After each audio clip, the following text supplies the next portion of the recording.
সূরা তওবা থেকে কথা বলবো, আল্লাহ তৌফিক দান করেন। সূরা তওবার 112 নম্বর আয়াত থেকে কথা বলবো। আমরা আল্লাহর সাথে বেচা বিক্রি করতে চাই, রাজি আছেন তো? এই জীবনটা আল্লাহকে দিতে চান কে কে? দেখি হাত তুলে দেখান তো। আলহামদুলিল্লাহ, আল্লাহ হাতগুলো কবুল করেন। আরো চিৎকার করে বলেন আমিন। হাতগুলো নামাই। বহু শহীদের রক্তে পৃথিবীর মাটি রঞ্জিত, ঠিক না বা ঠিক? আমরাও শহীদ হতে চাই, আমরা বাঁচতে চাই না, আমরা শহীদ হতে চাই। রাজি আছেন না নাই? হাত তুলে দেখা দেন আরেকবার।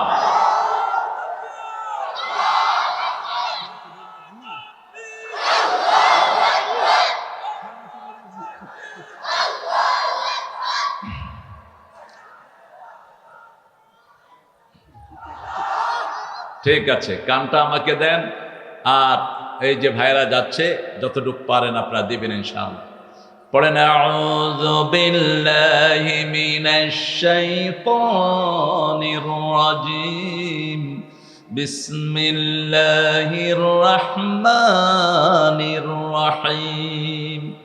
ইন্নাল্লাহা আশতারা মিনাল মুমিনিনা আনফুসাহুম وأموالهم بأن لهم الجنة يقاتلون في سبيل الله فيقتلون ويقتلون وعدا عليه حقا في التوراة والإنجيل والقرآن ومن أوفى بعهده من الله فاستبشروا ببيعكم الذي بايعتم به ذلك هو الفوز العظيم। الله أكبر। কার কথা? বিশ্বাস করেন তো? বিশ্বাস হয় তো? বিশ্বাস না হলে দুনিয়াও শেষ, আখিরাতও শেষ। কোরআনের বিরুদ্ধে যারা দাঁড়ায় এদেরকে কোরআন ধরে নিয়ে জাহান্নামে ঢুকিয়ে দিবে। আর যারা কোরআনের পক্ষে থাকে, কোরআন তাদেরকে বলবে, আল্লাহ রাব্বুল আলামিন এই লোকটা দুনিয়াতে আমার বন্ধু ছিল, এখন আমার বন্ধুকে আপনি আমার সাথে জান্নাত দিয়ে দেন। রাসূল বলছেন, প্রতি রাতে যারা সূরা মুলক পড়বে, এই সূরা মুলক তাকে জান্নাতে পৌঁছানো পর্যন্ত আল্লাহর সাথে ঝগড়া করবে। সূরাতুল খাসামা বলা হয় ঝগড়া সূরা। আল্লাহকে বলবে, আল্লাহ আপনারা বলেছেন আমার বন্ধুকে আপনি মাফ করে দিবেন, এই তো আমার বন্ধু কবরে এসেছে, এখনো যে তার গুনাহগুলো মাফ হয়েছে কিনা আমি তো জানি না, আমার বন্ধুকে মাফ করে দেন, মাফ করে দেন। মাফ করার আগ পর্যন্ত এই সূরা মুলক আল্লাহকে অনুরোধ করতে থাকবে। সুবহানাল্লাহ। আমরা আজকে ওয়াদা করব, প্রতি রাতে শোয়ার আগে সূরা মুলক পড়বো। রাজি আছি তো? কথা বলেন না কেন? পড়বেন তো? ফেসবুক টিপে বিশ্রায় যাবেন না, তাহলে বেঈমান হতে পারেন। কারণ ফেসবুকের ভিতরে ঈমান ধ্বংসকারী অসংখ্য জিনিস আছে না নাই? সূরা মুলক পড়বেন, পড়ে ডান দিকে কাত হয়ে পড়বেন আয়াতুল কুরসি। আয়াতুল কুরসি যখনই আপনি পড়বেন, একজন ফেরেশতা আল্লাহ আপনার বডিগার্ড হিসাবে নিয়োগ করে দিবেন। আর যদি অজু অবস্থায় থাকেন, রাসূল সাল্লাল্লাহু আলাইহি সাল্লাম বললেন আপনার বিছনাতে আরেকজন ফেরেশতা আল্লাহ দিবেন। আপনি ডান দিকে কাত হলে ফেরেশতা আপনার গুনাহ মাপ চাইবে, আর বাম দিকে কাত হলে আপনার গুনাহ মাপ চেয়ে আল্লাহর কাছে বলবে। আবার আপনি যখন ঘুমাবেন, আপনার রূহটাকে আল্লাহর আরশের সামনে সিজদা দেওয়ার অনুমতি আল্লাহ দান করে দিবেন। যারা রাতে ঘুমিয়ে শুইতে যায়, এরা ঈমানের সাথে আল্লাহর কাছে যেতে পারবে। কিসের সাথে? ঈমানের সাথে। ওযু করতে পারবেন তো? এখন যাদের বিভিন্ন সমস্যা আছে, ওযু চলে যায় বারবার, এরকম লোক আছে না? কথা কন না কেন? আমাদের দেশে তো গ্যাসের ফ্যাক্টরি বেশি, প্রত্যেকের পেট হলে এক একটা গ্যাসের ফ্যাক্টরি। দুধ চা যারা খায়, এদের এটা ফ্যাক্টরি, খুব বড় ফ্যাক্টরি। দুধ চা হলো পুরোটাই গ্যাস।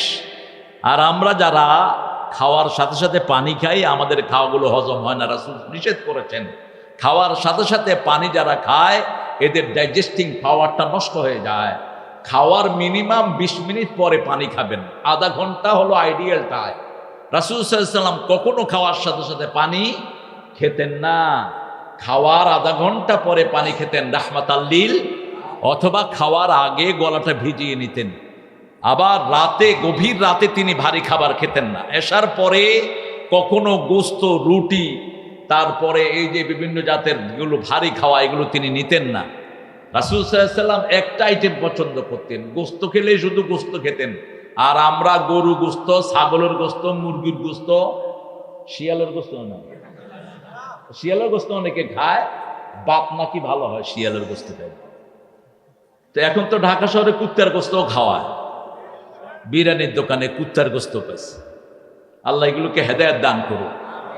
রাসূল কখনো দুইটা হাই প্রোটিন একসাথে নিতেন না। আপনি গরু গোস্তও খাবেন, খাসির গোস্তও খাবেন, আপনার রুচি তো ভিন্ন হয়ে যাবে, আপনি ভালো খাইতেও পারবেন না। আবার এটার সাথে মাছ, এটার সাথে ভেজিটেবল, এটার সাথে 4 পদের মাছ আছে না নাই? আর সিরাজগঞ্জে তো আল্লাহ বোধহয় মাছ আসমান থেকে ঢেলে দেয়। সিরাজগঞ্জের এই যে মরা যমুনা বীজ দিয়ে মরে ফেলছে, তারপরেও কত মাছ, আলহামদুলিল্লাহ। বাঁশপাতালিতে এখন পাওয়াই যায় না, এত আপনাদের জিভে পানি আসছে দেখছি, খেয়ে নিয়ে গিয়ে। এই মাছগুলো আপনারা খাবেন দিনের বেলায়, একটা আইটেম খাবেন, একটা খেতেন, রাহমাতাল লিল আলামিন। তো এই রাসূলের সব কিছু ঠিক করে দিয়েছেন কে? আল্লাহ ঠিক করে দিয়েছেন। রাতে যখন ভারী খাবার খাবেন, সাথে সাথে খেয়ে ঘুমাতে যাবেন না, মিনিমাম 2.5 ঘন্টা পরে ঘুমাতে যাবেন। 2.5 ঘন্টা, তাহলে আর রোগ হবে না। এই যে খাওয়ার সাথে সাথে যারা ঘুমাতে যায়, বিভিন্ন রোগ তাদেরকে শেষ করে দেয়। ডায়াবেটিস, হাই প্রেশার, তারপরে thyroid problem, they have so many diseases, full of diseases, সারা শরীরটা রোগে ভরে যায়। আল্লাহ আমাদেরকে হেফাজত করুন। আল্লাহ বলছেন ইন্নাল্লাহ, নিশ্চয়ই আল্লাহ, নিশ্চয়ই আল্লাহ। আল্লাহর নাম কি? কি নাম? আল্লাহর নাম আল্লাহ, ভগবান নয়, ঈশ্বর নয়, গড নয়। পৃথিবীর যতগুলো কিতাব আছে সবগুলোতে আল্লাহর নাম আল্লাহই এসেছে। হিন্দু ভাইদের 12টা কিতাবে আল্লাহর নাম আল্লাহই এসেছে। বাইবেলের ভিতরে আল্লাহর নাম আল্লাহই এসেছে। আল্লাহ নিজের নাম আল্লাহ রেখেছেন। আল্লাহ বলছেন আমাকে চিনো নাকি? আল্লাহু লা ইলাহা ইল্লা হুয়াল হাইয়ুল কাইয়্যুম। সূরা বাকারার 255 নম্বর আয়াতে এই কথা বলছেন। আর সূরা হাশরের শেষের দিকে গিয়ে বলছেন হুয়াল্লাহুল্লাযী লা ইলাহা ইল্লা হু আলিমুল গায়বি ওয়াশ শাহাদাতি হুয়ার রহমানুর রহিম। আল্লাহু আকবার।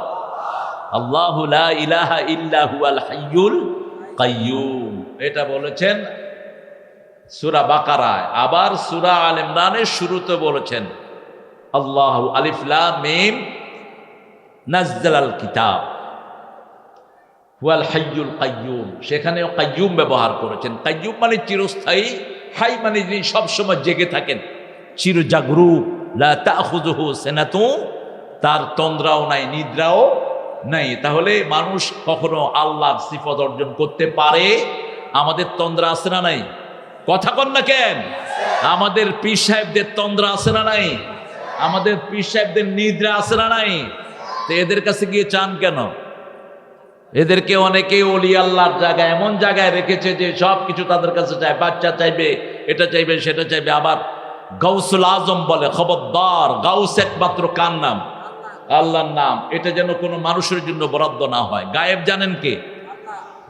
ওয়াল্লাহুল্লাযী লা ইলাহা ইল্লা হু, তিনি ছাড়া আর কোনো ইলাহ নাই। ইলাহ মানে হলো 4টা গুণের মালিক। কয়টা? সেজদা দিব কাকে? আইন বানাবেন কে? খাওয়া দেন কে? আমাদেরকে সব সময় দেখে রাখেন কে? সেজন্য পার্লামেন্টে আইন হতে হবে কার? যারা তোমরা মানুষের আইন বানাও, তোমরা কিয়ামতের ময়দানে মুশরিকের কাতারে গিয়ে দাঁড়াবা। আল্লাহ আইন দিয়েছেন, কোন আইন আল্লাহ দেননি বলেন তো? আপনি বাথরুমে গিয়ে কোন পা আগে দিবেন সেটাও আমার ইসলামে আছে না নাই? কোন হাত দিয়ে খাবেন আছে না নাই? ইসলামের মতো এত ব্যাপক কোন ধর্ম আছে বলেন? রাসূল সাল্লাল্লাহু আলাইহি ওয়াসাল্লাম বলছেন, আমার বান্দা, আমার উম্মতদেরকে আমি এমন কিছু নাই যেটা আমি শিখাই নাই। জন্ম থেকে মৃত্যু পর্যন্ত একটা ধর্মেই আছে, সেটার নাম ইসলাম। ইসলাম, ইসলাম। শিশু দুনিয়াতে আসার পরে কোনো ধর্মে কোনো কিছুই নাই, কিন্তু আমার নবী আলাইহিস সালাম বলছেন শিশু আসার পরে তার কানে আজান দিয়ে দাও। কি সুন্দর! বাপ যদি আজান দেয় সবচেয়ে বেশি কবুল হবে। আমরা কিন্তু বাপকে দিয়ে দেই না, আমরা হুজুরদেরকে নিয়ে আসি। ঠিক আছে, হুজুরদেরকে একটু হাদিয়া দিয়েন। হুজুরদের তো হাদিয়া খুব কমে গেছে আপনাদের, হুজুরদেরকে হাদিয়া দিয়ে অসুবিধা নাই, কিন্তু আজানের মেইন হকদার কে? কে দিবে? বাবা দিবে। এরপর রাসূল বলছেন হাতের মধ্যে একটু মধু নাও, মধু নিয়ে তার জিহ্বায় লাগিয়ে দাও, অথবা খেজুর চাবায় খেজুরের রস তার জিহ্বায় দাও, তাহনিক, কণ্ঠটা সুন্দর হবে, মিষ্টি হবে কণ্ঠ। 3 নাম্বার বললেন সুন্দর একটা নাম রাখো। 4 নাম্বার বললেন আকিকা দাও। 5 নাম্বার বললেন মাথার চুলগুলো কেটে যদি তুমি পয়সা আলা হও তাহলে সেটার ওজনে স্বর্ণরৌপ্য গরিবকে দিয়ে দাও। 5টা কাজ। কয়টা?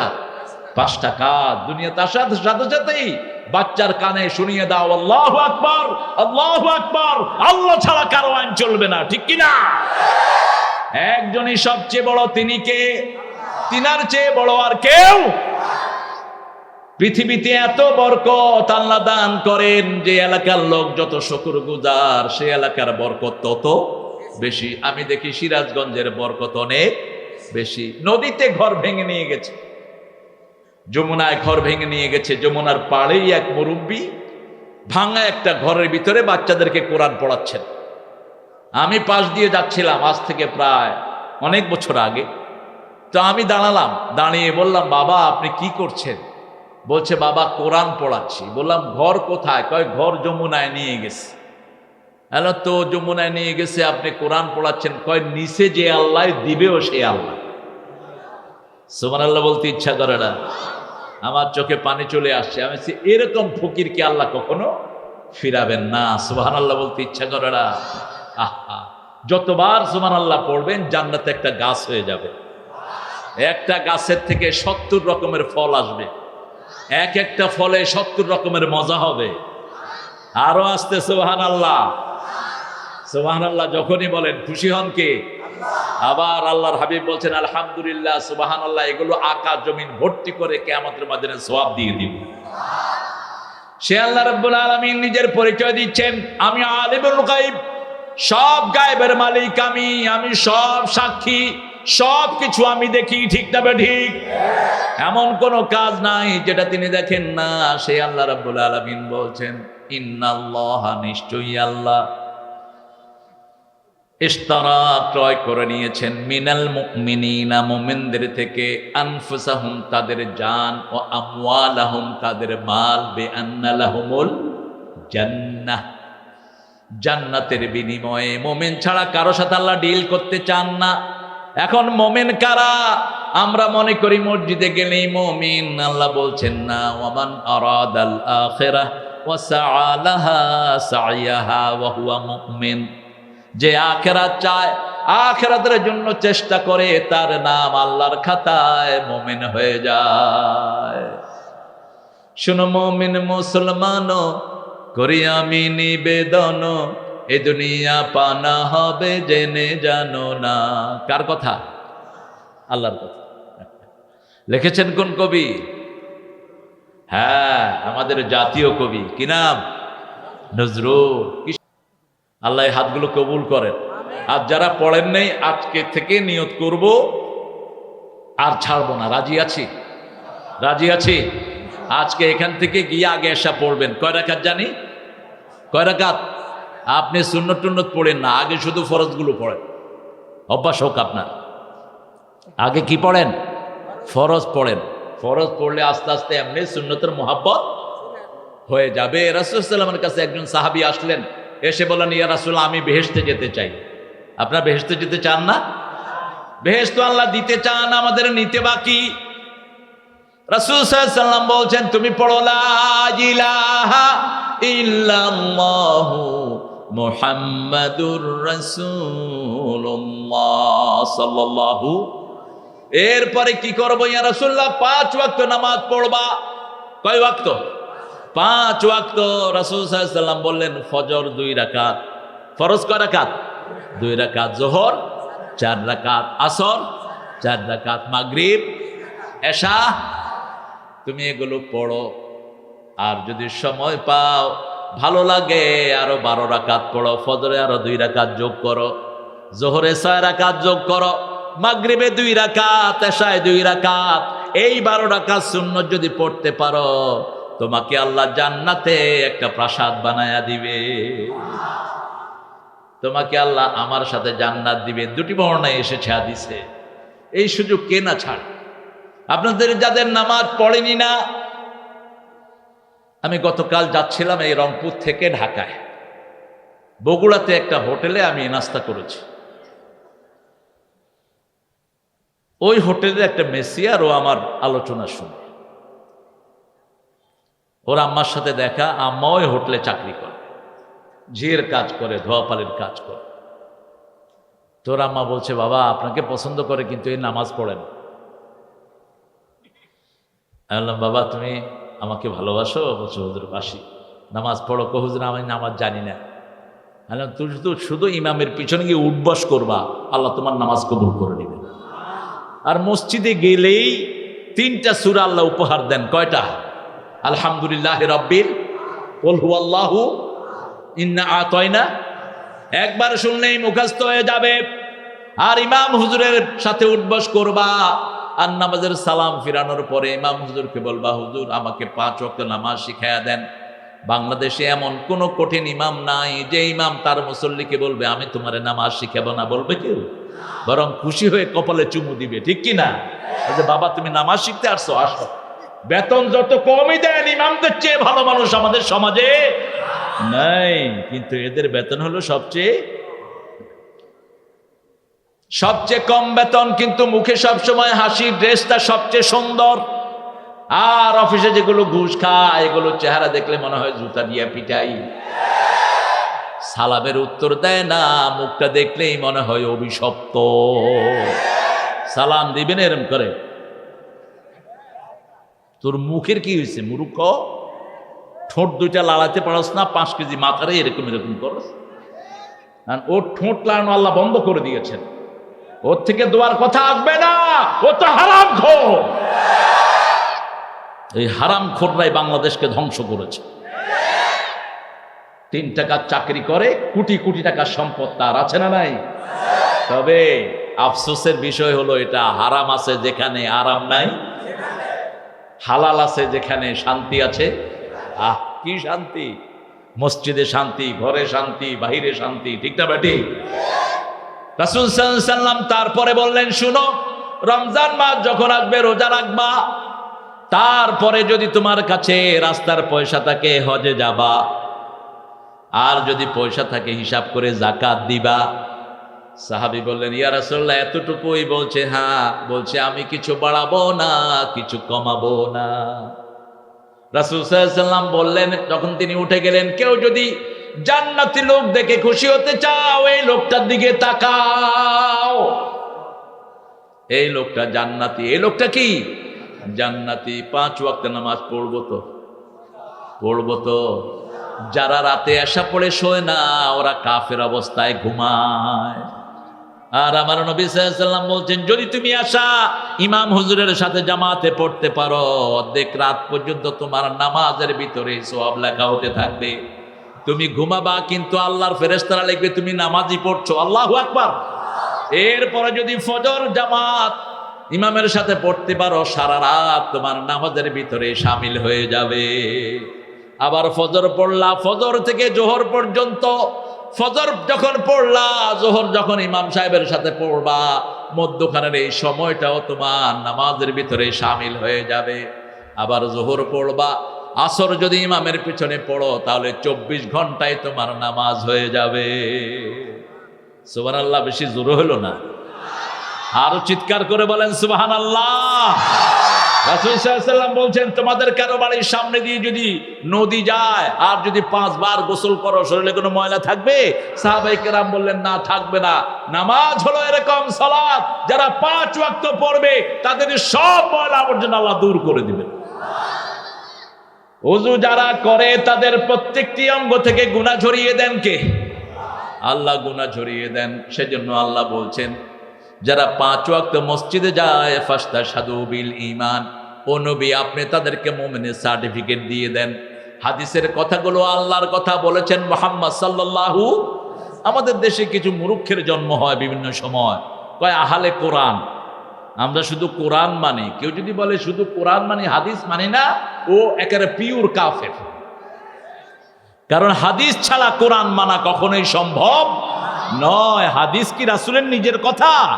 একটাও নিজের কথা না, এটাও হয়ে গায়রে মাতলুব, এটাও আল্লাহরই কথা, কিন্তু তেলাওয়াত করেছেন, শব্দ দিয়েছেন মুহাম্মদ সাল্লাল্লাহু। দুটেই আল্লাহর কথা। কারণ আমার নবী কখনো নিজের মন থেকে কথা বলতেন না। কার কথা? আমা ইয়াতিকু আনিল হাওয়া ইন হুয়া ইল্লা ওয়াহয়ুন ইউহা। কখনো তিনি নিজের পার্সোনাল ইমসে কথা বলতেন না, আল্লাহ ওহী করতেন, তারপরে কথা বলতেন রাহমাতাল লিল আলামিন। যেমন রাসূলকে মক্কার লোকেরা পাগল বলল, রাসূল চুপ থাকলেন, তিনি কখনো জবাব দিতেন না। কিছুদিন পরে জবাব পাঠালেন কে? ওয়ামা সাহিবুকুম বিমাজনুন। তোমাদের এত সুন্দর মানুষ, তিনি কখনো পাগল হতে পারেন? আপনাকে যখন কেউ গালি দেয় আপনিও চুপ থাকবেন, জবাব দিবেন কে? আবু বকর রাদিয়াল্লাহু আনহুকে একবার কাফেররা গালি দিচ্ছিল, তিনি খুব চুপচাপ শুনছিলেন। রাসূল সাল্লাল্লাহু আলাইহি ওয়াসাল্লাম দূরে মুস্কি হাসছিলেন। কিছুক্ষণ পরে তিনি জবাব দিলেন। রাসূল সাল্লাল্লাহু আলাইহি ওয়াসাল্লামের মুখ কালো হয়ে গেল। তিনি আসলেন, ইয়া রাসূলুল্লাহ, যখন কাফেররা আমাকে গালি দিচ্ছিল আপনি মুস্কি হাসছিলেন, আর যখন আমি উত্তর দিলাম আপনার মুখটা বেজার হয়ে গেল কেন? রাসূল সাল্লাল্লাহু আলাইহি ওয়াসাল্লাম বলেন, আবু বকর, আমি যা দেখি তুমি তা দেখো না। রাসূল নামাজের সামনে যেমন দেখতেন পিছনেও তেমন দেখতেন। ফেরেশতাদেরকে রাসূল দেখতেন, আমাদের দেখার কোনো ক্ষমতা। রাসূল সাল্লাল্লাহু আলাইহি ওয়াসাল্লাম বললেন, যখন তোমাকে কাফেররা গালি দিচ্ছিল তুমি চুপ করে শুনছিলে, আমি দেখছিলাম অসংখ্য ফেরেশতা তোমার পক্ষ থেকে জবাব দিচ্ছে। আর যখন তুমি জবাব দিয়েছো ফেরেশতার মুখ বন্ধ হয়ে গেছে। তোমাকে যখন কেউ গালি দেয় তুমি ধৈর্য ধরো, তোমার মর্যাদা বাড়িয়ে দিবেন কে? আমাদের দেশে গালিগালাজ আছে না নাই? আহা, কি গালিগালাজ! এক হুজুর আর এক হুজুর রে। হ্যাঁ, আবার ইন্টারনেটে ঢুকলে তো মাশাআল্লাহ মুজুদদের গালিগালাজে ভরপুর ফেসবুক। তুমি আখিরাতকে সামনে রাখো। যাকে তুমি গালি দিয়েছো ওটা যদি তার ভিতরে থাকেও তাহলে তুমি গীবত করলা, তুমি গীবত করলা, তোর সব আমল আল্লাহ তাকে দিয়ে দিবেন। তুই তোর মরা ভাইয়ের গোস্ত খাইলি। রাসূলের সাল্লাল্লাহু আলাইহি ওয়াসাল্লামের ঘরে একজন কালো সাহাবী এসেছেন। মা আয়েশা বলছেন, ইয়া রাসূলুল্লাহ, একজন কালো মানুষ এসেছে। রাসূল সাল্লাল্লাহু আলাইহি ওয়াসাল্লাম বললেন, আয়েশা কথা উইথড্র করো, তোমার এই কথাতে পুরা সাগর ভর্তি হয়ে গেছে। বলছি, ইয়া রাসূলুল্লাহ, লোকটা তো কালো। বলছে, না তুমি এটা বলবা না, এটা যদি কেউ শুনে, কালো মানুষটা যদি আপনি কালো কন, ও খুশি হবে না বেজার? কথা কন না কেন? একজন কালো মানুষকে যদি কেন আপনি কন যে কালু ভাই কেমন আছে, ও খুশি হবে? কারণ ও কি নিজেকে ও কালো বানাইছে? কালো বানাইছেন কে? তাহলে আপনি কাকে টিটকারি করলেন? খবরদার। আর যদি তার মধ্যে না থাকে যে গালি দিয়েছেন, মিথ্যা তহমত দিলেন, আপনার দুনিয়াও শেষ, আখিরাতও শেষ। আল্লাহ আমাদেরকে বোঝার তৌফিক দান করেন। এখন মুমিন হইতে রাজি আছেন তো? কে কে রাজি দেখি হাত তোলেন। কষ্ট পাচ্ছেন? এত রাতে তো রাসূল আলোচনা করতেন না। আল্লাহ এই হাতগুলো কবুল করেন। আমি একটু হাত তুলি যাতে আপনার না ঘুমান। ঘুমাবেন না? হ্যাঁ, কথা ঢুকবে তো মাথায়। রাসূল কখনো এশার পরে কথা বলতেন না, কখনো না। জীবনে একটা মাহফিল এশার পরে করেন নাই, নান। কানা ইয়াকরাহুন নাওম ক্বাবলাল ইশা ওয়াল হাদিসা বাদা। এশার আগে ঘুম অপছন্দ করতেন, এশার পরে কথা অপছন্দ করতেন। রাহমাতাল লিল। এখন আল্লাহ আপনাদেরটা ক্রয় করবেন। ইন্নাল্লাহা আশতারা মিনাল মুমিনিনা আনফুসাহুম। আগে তোমার নফস তিনি কিনবেন, কারণ এই নফসটা তিনি দিয়েছেন, আবার তিনি আপনার কাছ থেকে কিনতে যাচ্ছেন। ইশতারা মিনাল মুমিনিনা আনফুসাহুম ওয়া আমওয়ালাহুম। আমাদের নফস, নফস মানে হলো আপনার শরীর, আপনার হাত, আপনার চোখ, আপনার কান, এগুলোর মালিকানা কার? আলাম নাজআল লাহু আইনাইন ওয়া লিসানাহু ওয়া শাফাতাইন ওয়া হাদাইনাহুন নাজদাইন। সুন্দর দুটি চোখ আমি তোমাকে দিয়েছি, সুন্দর দুটি ঠোঁটের মধ্যখানে সুন্দর একটি জিহ্বা দিয়েছি। ঠোঁটও থাকে ভিজা, জিহ্বাও থাকে ভিজা, চোখও থাকে ভিজা। চোখের পানি জিহ্বায় যায়, জিহ্বায় যায় না, জিহ্বার পানি চোখে আসে না। একটা দিয়ে 7টা রং দেখি, চোখ দিয়ে কি দেখি? কথা কন না কেন? 7টা রং দেখি একসাথে। জিহ্বা দিয়ে 7টা টেস্ট অনুভব করি। যে কোনো জিনিস জিহ্বায় দিবেন, এটা টক না বাসি জিহ্বা বলে দেয়, এটা মিষ্টি না ঝাল জিহ্বা বলে দেয়, এটা গরম না ঠান্ডা জিহ্বা বলে দেয়, এটা বাসি না ভালো কে বলে দেয়? জিহ্বা। জিহ্বার পানি আর চোখের পানির মধ্যে হাজার পার্থক্য।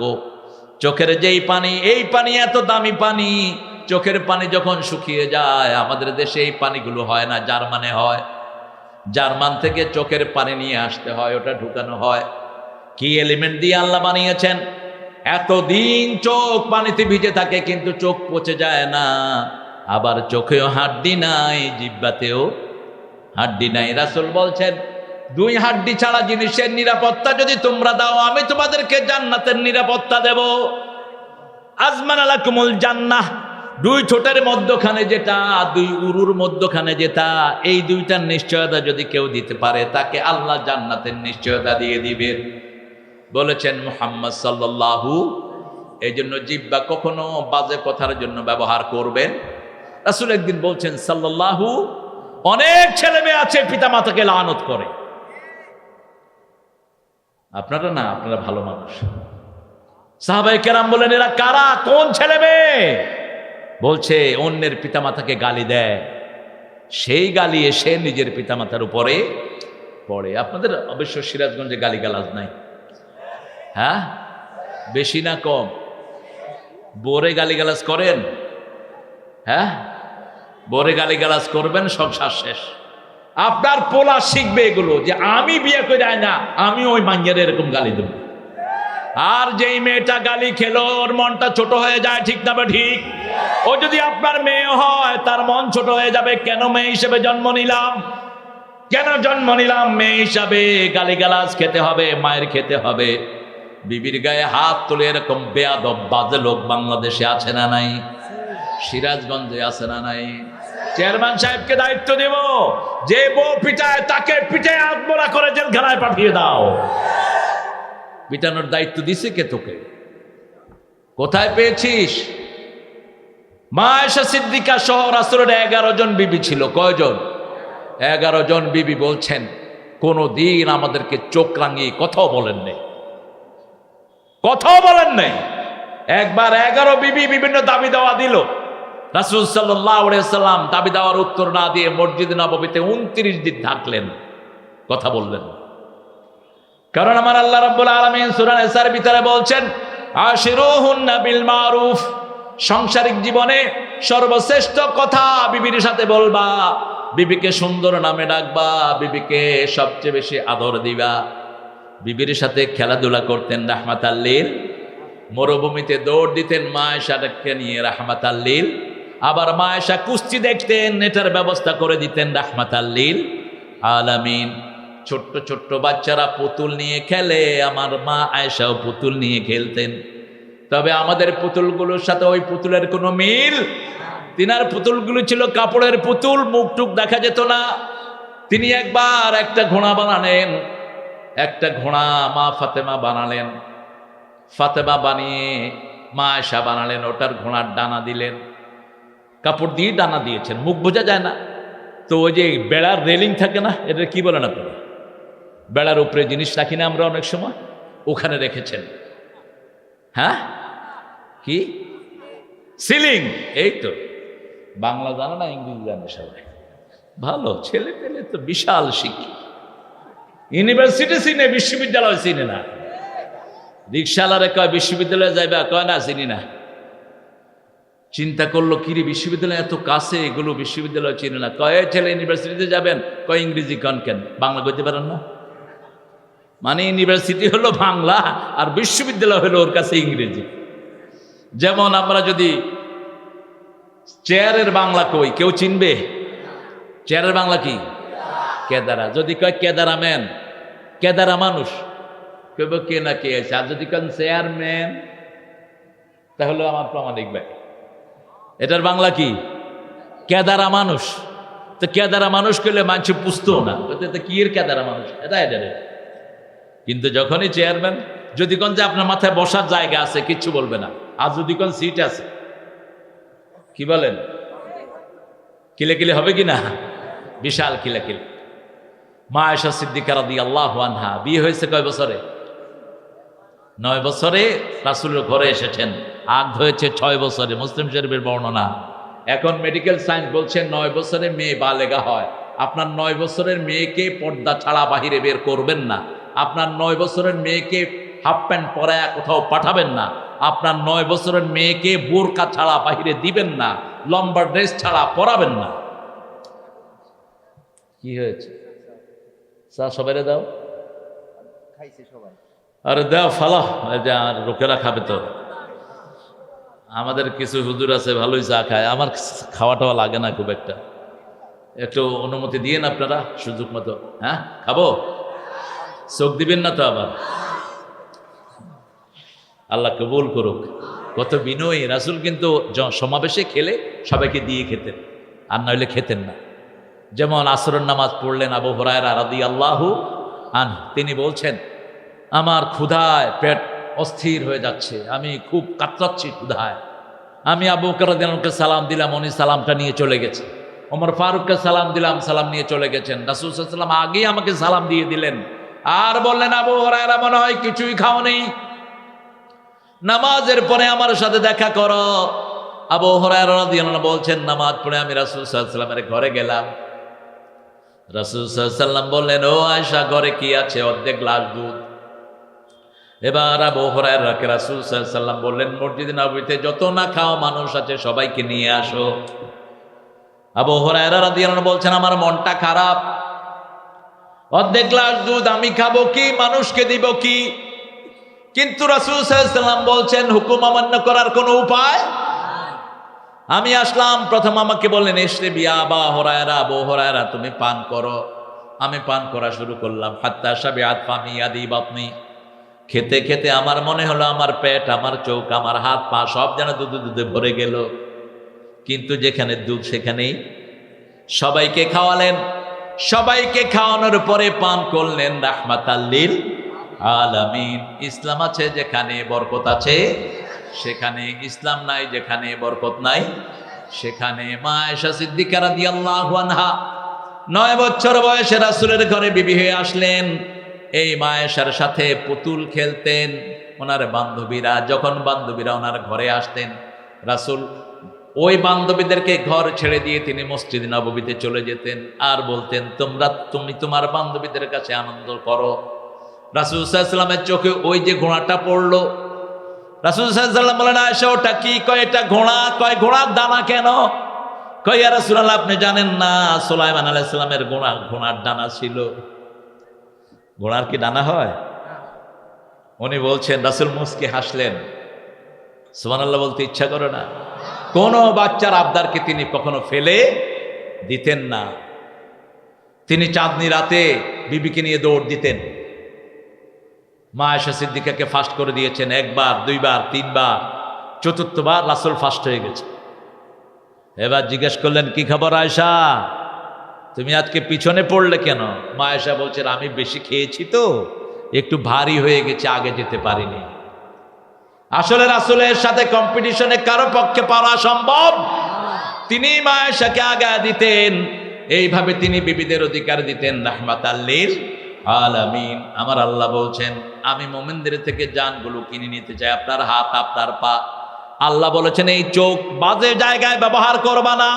কুল্লিল মুমিনিনা ইয়াগুদ্দু মিন আবসারিহিম ওয়া ইয়াহফাযু ফুরুজাহুম কুল্লিল মুমিনাতি ইয়াগুদ্দু মিন আবসারিহিন্না ওয়া ইয়াহফাযনা ফুরুজাহুন্না। মুমিন ছেলেদেরকে বলে দাও তারা যেন চক্ষুকে অবনত রাখে। ফেসবুকে বাজে মেয়েদের ছবি আছে না নাই? একটু কম কইলেন মনে হয়। টিকটকে আছে না নাই? তা আপনি ঈমান রক্ষা করবেন কেমনে? মুহূর্তের মধ্যে তো আপনি বেঈমান হয়ে যাচ্ছেন। আপনি কিসের সালাত আদায় করেন? আপনার সারা দিনের নামাজ হলো আধা ঘন্টা, আর ফেসবুকে তুমি পড়ে থাকো 6 ঘন্টা। কিভাবে তুমি মুমিন বলে দাবি করবা? তোমার হাত তোমার না, এই হাত দিয়ে তুমি বাজে লেখা লিখতে পারো না। এই হাত কিয়ামতের ময়দানে তোমার বিরুদ্ধে কথা বলবে, ঠিক না ঠিক? এই হাত দিয়ে তুমি জমির আইল ঠেলেছো, এই হাত দিয়ে তুমি একজনের চাকরি খেয়েছো, এই হাত দিয়ে কারো গায়ে আঘাত করেছো, এই হাত দিয়ে বিবির গায়ে সিগারেটের আগুন জ্বালিয়েছো, এই হাত দিয়ে শ্রমিকের গায়ে আঘাত করেছো। কিয়ামতের ময়দানে এই হাত আল্লাহর কাছে কথা বলবে। মুখকে আল্লাহ সিল মেরে দিবেন, আর বলবেন আলিয়াউমা নাখতিমু আলা আফওয়াহিহিম ওয়া তুকাল্লিমুনা আইদিহিম ওয়া তাশহাদু আরজুলুহুম বিমা Kanu ইয়াকসিবুন। Today I will seal upon your mouth, your hand will speak out, your 2 feet will be the witness for that. What have you done in your lifetime? আজকে আমি তোমার মুখে সিল মেরে দিলাম, মুখগুলো মিথ্যা কথা বলবে। কারণ আল্লাহর বিচারের সাথে দুনিয়ার বিচারের কোনো মিল আলাম ইয়াকুন লাহু কুফুয়ান আহাদ, কোনো কিছুরই মিল নাই। দুনিয়ার বিচারে জবান খোলে, ঠিক না ঠিক? কথা বলতে না চাইলে থেরাপি দেওয়া হয়, আন্ডা খাওয়ায়, গরম পানির থেরাপি দেয়, শুধু ওয়াটার, শুধু মুখে দিয়ে পানি ভরে যাতে ভড় করে কথা বের হয়। আর আল্লাহ বলছেন আমি মুখ বন্ধই করব। সুবহানাল্লাহ বলতে ইচ্ছা। কোরআনের কথা বিশ্বাস হয়তো হয়তো আরো হবে, সামনে তো কিয়ামত আসতেছে, আরো হবে। মুখ বন্ধ করে দিবেন, হাতকে বলবে কি কি বেয়াদবি তোমাকে দিয়ে করেছে বলো।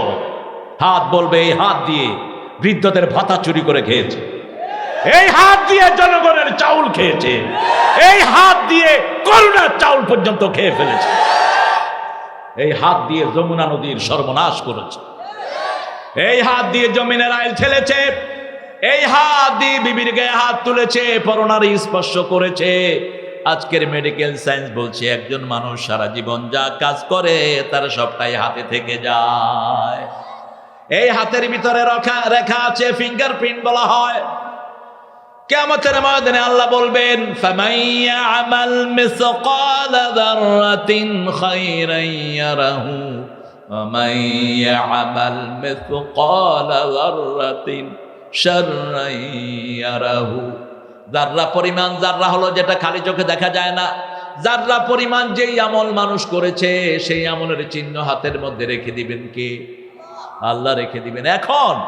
এখন পাশ্চাত্য পৃথিবীতে 40 দিন পর্যন্ত একজন মানুষের হাতের টাচ মানুষ উদ্ধার করতে পারে সেন্সিটিভ ক্যামেরা দিয়ে। আপনি কাউকে হত্যা করেছেন, ওই লোকটাকে শনাক্ত করার জন্য ওই লোকটার কাপড় ক্যামেরাতে উঠিয়ে লোকটাকে খোঁজা হয়। খোঁজে কি দিয়া? কুত্তা দিয়া। কুত্তার ঘ্রাণ শক্তি এত প্রখর, 10 মাইল দূর থেকে কুত্তা ঘ্রাণ পায়।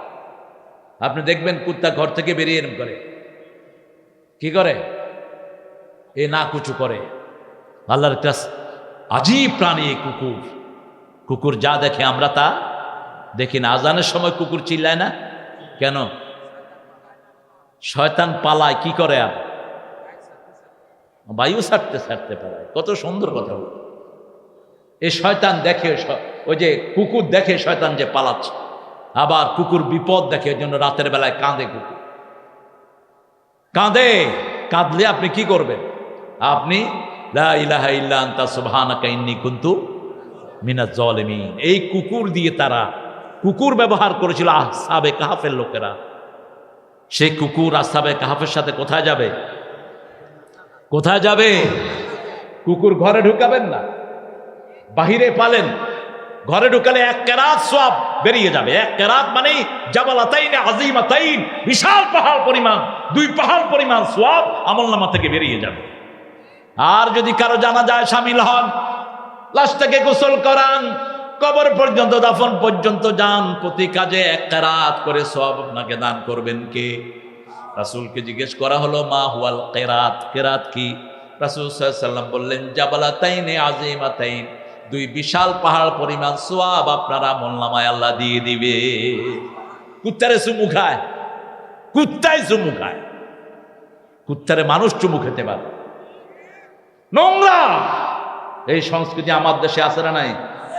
গুলশান বনানীর সো কল্ড পয়সালাগুলো ঘরে ঘরে করতে পারলে আমি অবাক হয়ে গেলাম। কয়েকদিন আগে একটা প্রোগ্রাম ছিল, সন্ধ্যার পরে দেখি যে প্রত্যেকের হাতে কুত্তা নিয়ে বেরিয়েছে, আর হাফ প্যান্ট পরলে তো মনে হয় একটা একটা বিশাল কিছু হয়ে গেল। হাফ প্যান্ট তো মেথরের ড্রেস, তুই পরস কেমন? আমাদের দেশে মেথর আগে হাফ প্যান্ট পরতো, ঠিক কিনা? তুই তো মেথরের সংস্কৃতি গ্রহণ করেছিস।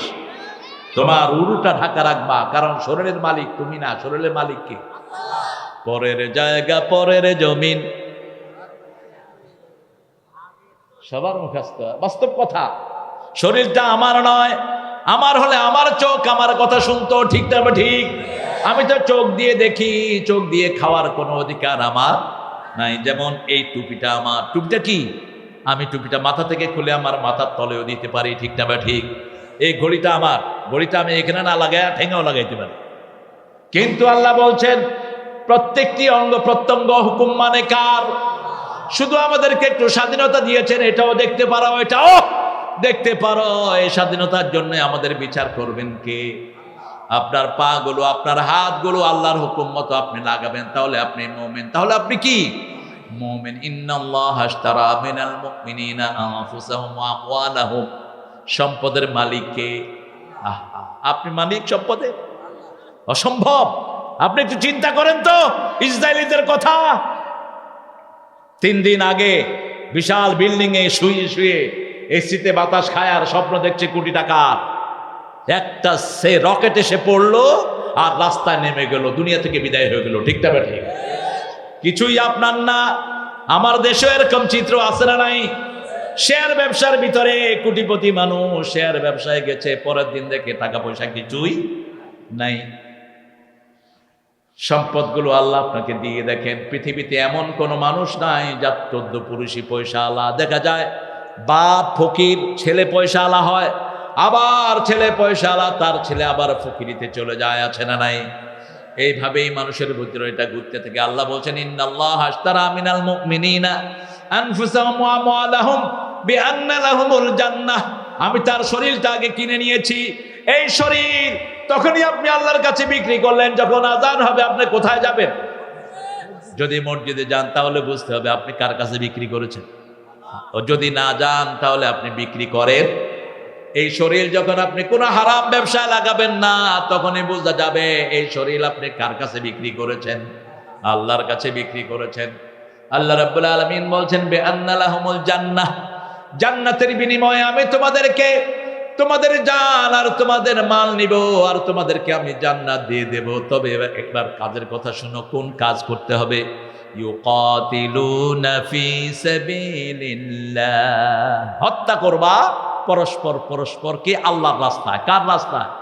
ব্যক্তিগত কাজে না। রাসূল সাল্লাল্লাহু আলাইহি সাল্লাম 10 বছরে 80টা যুদ্ধ করেছেন। কোন নবীর উম্মত খেয়াল নাই আপনাদের? মিষ্টি খেয়ে ইসলাম আসে নাই। ইসলাম অত্যন্ত কঠিনতার ভিতর দিয়ে এসছে, ঠিক না বেটি? 10 বছরে কয়টা যুদ্ধ করেছেন? 80টা। 27টাতে নিজে সেনাপতি ছিলেন। বদরের ময়দান রাসূল সাল্লাল্লাহু আলাইহি সাল্লাম, আবু সুফিয়ান 70 জন বড় বড় ব্যবসায়ী নিয়ে সিরিয়া থেকে আসতেছিল। রাসূল সাল্লাল্লাহু আলাইহি সাল্লামের কাছে খবর এসেছে এই সম্পদগুলোতে সব মক্কার বড় বড় পয়সাওয়ালারা টাকা দিয়েছে, ইসলামকে ধ্বংস করবে। রাসূল সাল্লাল্লাহু আলাইহি সাল্লামের কাছে খবর চলে আসে। রাসূল সাল্লাল্লাহু আলাইহি সাল্লাম চিন্তা করলেন, লোক লাগালেন কোন দিক দিয়ে আবু সুফিয়ান পাস হয় খেয়াল করো। আপনাদের কি কষ্ট হচ্ছে নাকি? হ্যাঁ, একটু পরে মনোজাত করে দেবো। হ্যাঁ না, কি আবার 10টায় উঠেছেন, চলবো কি না? 12টা পর্যন্ত তো অসম্ভব। হ্যাঁ, যে যুদ্ধবিদ্যা শিখে না, রাসূল বলছেন সে আমার উম্মত না। ভীরু কাপুরুষের জন্য ইসলাম আসে নাই। আমরা কখনো আগে আক্রমণ করতে জানি না, কিন্তু আমাদেরকে আক্রমণ করে কেউ পার পেতে পারবে না। রাসূল সাল্লাল্লাহু আলাইহি ওয়াসাল্লাম কখনো আগে আক্রমণ করেন নাই, ইভেন কি বদরও করেন নাই। দেখেন বদরটা হয়েছে কেমনে। আবু সুফিয়ান পরবর্তী পর্যায়ে তিনি ইসলাম গ্রহণ করেছেন, রাদিয়াল্লাহু আনহু অত্যন্ত সুদক্ষ বিচক্ষণ ছিলেন, ইশারায় জিনিস বুঝতেন তিনি চিন্তা করলেন আমি যাওয়ার সময় মদিনার উপর দিয়ে যাওয়া ঠিক হবে কিনা।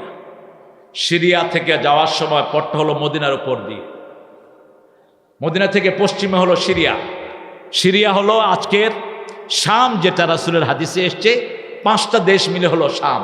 এই শামে আমাদেরকে কিয়ামতের ময়দানে আল্লাহ একসাথ করবেন। এইখান থেকে পিটিয়ে একটা আগুন ইয়েমেন থেকে বের করবেন, ইয়াসুকুন নাসু লিরাব্বিল আলামিন।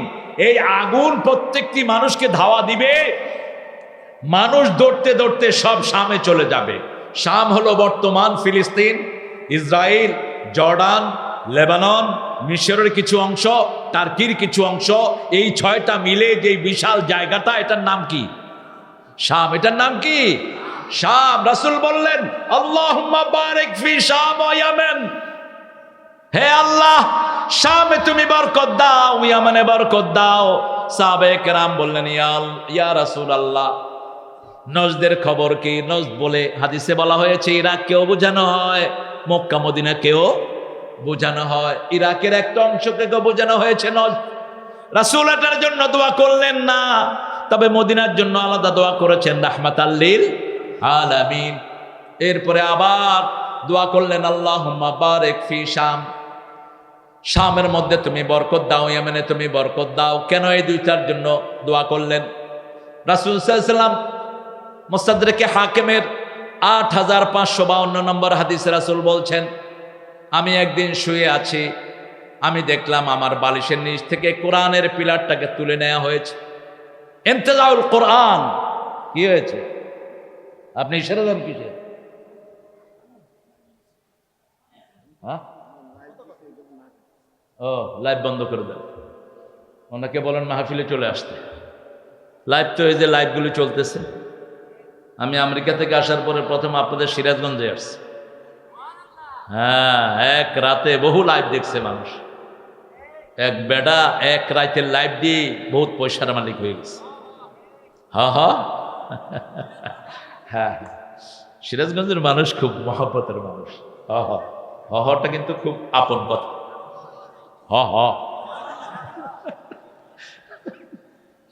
কি কবি ক, তুই কইলে আমি কমু হ।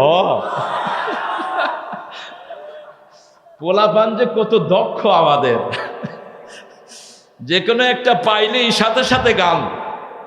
কি কইবি ক, তুই কইলে আমি কমু হ।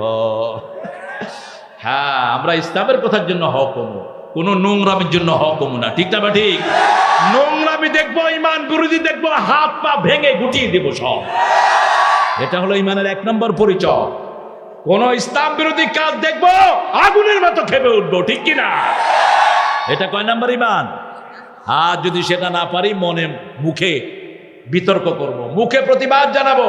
খবরদার, আলেমদেরকে জেলখানা থেকে ছেড়ে দাও, হামজাকে ছেড়ে দাও, আলেমদের উপর নির্যাতন করবা না। মসজিদের ইমামদের স্যালারি বাড়ানো হোক, কমসে কম 25,000 টাকা করা হোক। ঠিক না বেটি? দিবি তো মুসল্লিরাই, তোমাদের এত কষ্ট লাগে কেন? কত বাজে জায়গায় টাকা খরচ করস, মূর্খের গোষ্ঠী। আর ইমামদেরকে টাকা দেওয়া হয় না। ঠিক না বেটি? কত জায়গায় টাকা খরচ হচ্ছে। আহা, বিল্ডিং একটা বানায় আবার ভাঙে। এই যে আপনাদের কড্ডান মোড়ে দেখেন কতগুলো বিল্ডিং ভেঙে গুড়ায় দিচ্ছে। ইসলাম কোন সম্পদ নষ্ট করার পক্ষে নয়। বিল্ডিং ভাঙো কেন? ওই বিল্ডিং এ গরিবকে থাকতে দাও। ঠিক না বেটি? কোন প্ল্যান নাই, মূর্খের মতো। একবার বানায় আরেকবার ভাঙে। কোটি কোটি কোটি টাকা সরকারের না, জনগণের শেষ। কার টাকা এগুলো? টাকা কার? জনগণের টাকা, আমাদের টাকা। এই যে আপনার সিরাজগঞ্জ মোড় পার হয়ে যান না, ওই যে উল্লাপাড়ার ওখানে দেখেন নাই কতগুলো? হ্যাঁ, সিরাজগঞ্জ রোড কতগুলো বিল্ডিং ভাঙছে। কিসের প্ল্যান? কোন ঘোড়ার আড্ডার প্ল্যান করো? এই বিল্ডিং গুলি গরিবকে থাকতে দিতা, আশেপাশে বহু মানুষ, তাদের ঘর নাই। ঠিক না বেটি? বাংলি কেন? চায়নার এই বান্দরগুলো গিয়ে দেখবেন, একটা মেইন রোডের উপর রোড নিবে, বিশাল 11 তলা বিল্ডিং পড়েছে। বিল্ডিং ভাঙে নেই, বিল্ডিং এর ভিতর দিয়ে ঢালাই করে বিল্ডিং এর ভিতর দিয়ে নিয়ে গেছে রোড। 2টা রুম নষ্ট হয়েছে। আর আমাদের দেশে পান্থ রোড বের করতে ওই যে কি একটা বিল্ডিং ছিল, 11 তলা বিল্ডিং দিয়ে ভাঙ্গা গুড়ায় র্যাংসে। তো উন্নয়ন হবে কেমনে? একটা বিল্ডিংটা একদিনে বানানো যায় না, ঠিক না বা ঠিক? রাসূল বলেছেন সম্পদ নষ্ট করবা না, সময় নষ্ট করবা না। যেগুলো মানুষ ব্যবহার করতে পারে এগুলো কখনোই নষ্ট করবা না। সম্পদ জারি হোক। আপনি টাকা পেয়েছেন, নষ্ট করবেন না।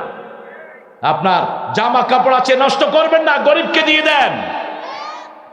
আল্লাহ বুঝার তৌফিক দান করুন। আরো চিৎকার করে বলি আমিন। হত্যা করতে রাজি আছেন তো? ইসলামের জন্য, ফি সাবিলিল্লাহ। এই তো ছেলে বুঝেছে, আলহামদুলিল্লাহ বলেন। কে বুঝেছে? আমার এই ছোট্ট আব্বুটা বুঝেছে। আলী রাদিয়াল্লাহু আনহু যুদ্ধ করছিলেন, কাফের বুকের উপর বসে গেল। কাফেরের বুকে বসলেন তিনি, গলায় ছুরি চালাবেন, মুখে থুতু মেরেছে। কে মেরেছে? কাফের। তিনি উঠে গেলেন। কাফের বলল, আজাবাল্লাকা ইয়া আলী, আলী তুমি এতক্ষণ আমাকে মারার জন্য চেষ্টা করছো, এখন বুকের উপর বসেছো, গলায় ছুরি চালাবা, উঠে গেল কেন? বলছে যখন তুই আমার মুখে চাপ দিয়েছিস তখন আমার ব্যক্তিগত জিদ এটার সাথে যোগ হয়েছে। ব্যক্তিগত জিদের কারণে কারো পশম ছেঁড়ার ক্ষমতা আমার নাই। আমি কাজ করছিলাম কার খুশির জন্য? আল্লাহর খুশির জন্য। ইউকাতিলুনা ফি সাবিলিল্লাহি ফায়াকতুলুনা ওয়া ইউকতালুন। আজকে তালেবানদেরকে সবাই সালাম দেয়, ঠিক না বা ঠিক? তাদের কারেন্সি দুনিয়ার 3 নম্বর কারেন্সিতে চলে এসেছে। আল্লাহু আকবার। 3 নম্বরে এখন। কোথায়?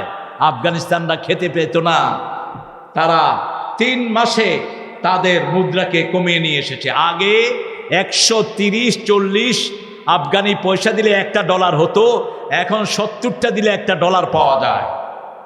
জিজ্ঞেস করা হলো তোমরা এত উন্নত সাধন হলা কিভাবে? বলছে আমরা 2টা জিনিস বন্ধ করে দিয়েছি। একটা হলো চোরা চালান। আমাদের দেশ সর্বনাশ করেছে চোরা চালানিরা, আমাদের দেশ সর্বনাশ করেছে টাকা পাচারকারীরা। কত হাজার কোটি টাকা দেশ থেকে লোপাট হয়ে গেছে, ঠিক না ঠিক? আর 2 নম্বর, অনলাইন ব্যবসা বন্ধ করে দিয়েছে। অনলাইন ব্যবসা হলো বাটপারি ব্যবসা, প্রতারক ব্যবসা, মানুষের সর্বনাশ করে। এই 2টা বন্ধ করেছে। এখন তাদের মুদ্রা ওয়ার্ল্ডে 3 নম্বর পজিশনে। আবার তাদের এখানে বরকত ঢেলে দিয়েছেন কে? আল্লাহ ওয়াদা করেছেন, ওয়ালাউ আন্না হালাল কুরা আমানু ওয়াত্তাকাউ লাফাতাহনা আলাইহিম বারাকাতিম মিনাস সামাই ওয়াল আরদ। যদি কোনো গ্রামের লোক, শহরের লোক, এলাকার লোক আমি আল্লাহর উপর ঈমান এনে তাকওয়া অবলম্বন করে, আমি আকাশ জমিনের সব বরকতের দুয়ার তাদের জন্য খুলে দে। আমরা ঈমান আনবো কার উপর? আল্লাহর উপর। ঈমান না আনলে তো আপনার জিহাদ কবুল হবেই না। নামাজ পড়ে না, জিহাদ করে। তোমার জিহাদ আল্লাহ নিবেন না। তোমাকে নামাজি হতে হবে, ঠিক না ঠিক? তোমাকে বিবির হক দিতে হবে, প্রতিবেশীর হক দিতে হবে। কারো জিনিস তুমি চুরি করতে পারবে? আমাদের অনেকে মনে করে হিন্দুবাদী জিনিস আমাদের জন্য হালাল না। কেমনে হালাল? যুদ্ধের ময়দানে গেলে হালাল। আপনার সাথে যদি তাদের যুদ্ধ হয়, যুদ্ধে আপনি বিজয় লাভ করলে যে সম্পদগুলো যুদ্ধের ময়দানে পাওয়া যাবে সেগুলো আপনার জন্য কি হালাল। এগুলোকে গনিমতের মাল বলা হয়। কিন্তু আপনি একজন হিন্দু ভাইয়ের ঘরে জিনিস চুরি করবেন, এটা কখনো জায়েজ হতে পারে না। কারণ কি? দেখেন, রাসূল যখন মক্কায় ছিলেন, রাসূলের কাছে সব মুশরিকদের জিনিস আমানত ছিল, ঠিক না ঠিক? হিজরতের রাতে তিনি এগুলো আলীকে দিলেন রাদিয়াল্লাহু আনহু। আর আলীকে বললেন, আলী তুমি আমার বিছনায় ঘুমিয়ে থাকো, আজকে রাতে কাফেররা আমাকে হত্যার জন্য আমার বাড়ির চারিদিকে ঘেরা দেবে, তোমাকে চাদর দিলাম। চাদরের উপর রাসূল ফু দিয়ে দিলেন। সূরা ইয়াসিনের একটা আয়াত পড়ে, ওয়াজআলনা মিন বাইনি আইদিহিম সাদ্দাও ওয়া মিন খালফিহিম সাদ্দা ফাআগশাইনাহুম ফাহুম লা ইউবসিরুন। এটা পড়ে যদি নিজেকে ফু দেন, আপনাকে আপনার শত্রুরা দেখবে না। এটা পড়ে দিলেন আর বললেন, তোমার এই চাদরের উপরে যত আক্রমণ করবে তোমার কিচ্ছু হবে না, তুমি ঘুমিয়ে থাকো।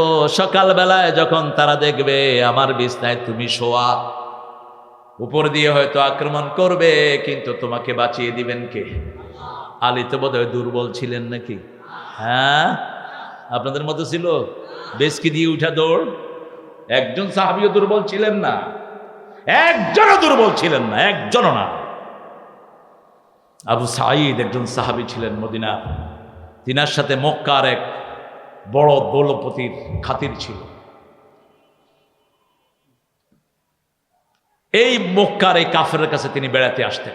একবার আসলেন তিনি, আসার পরে বুখারীতে এসেছে হাদিসটি। তিনি ওই বন্ধুকে বললেন, ওবায়দা খুব সম্ভব, বললেন যে বন্ধু, যখন দুপুরে কেউ থাকে না তখন আমাকে মক্কায় নিয়ে যেও, আমি একটু তোয়াফ করব। যখনই মক্কায় গেল আবু জেহেলের সাথে দেখা। আবু জেহেল বলল, মান الذهب من الذهب والفضة والخيل المسومة ذلك متاع الحياة الدنيا والله عنده حسن المآب। পাঁচটা জিনিসের ভালোবাসা আল্লাহ আপনাকে দিয়েছেন। বিবির ভালোবাসা সবার মধ্যে আছে না নাই? সন্তানের ভালোবাসা আসে না নাই? সম্পদের ভালোবাসা আসে না নাই? গাড়ি ঘোড়ার ভালোবাসা আছে না নাই? জমির ভালোবাসা আছে। কিন্তু সবচেয়ে বেশি ভালোবাসবেন মুমিন কাকে? বিবির সাথে আছেন, সন্তানদেরকে নিয়ে শুয়েছেন, কিন্তু যখন ফজর আযান হলো বিবির ভালোবাসা বড় নয়। কার ভালোবাসা? আল্লাহর ভালোবাসা।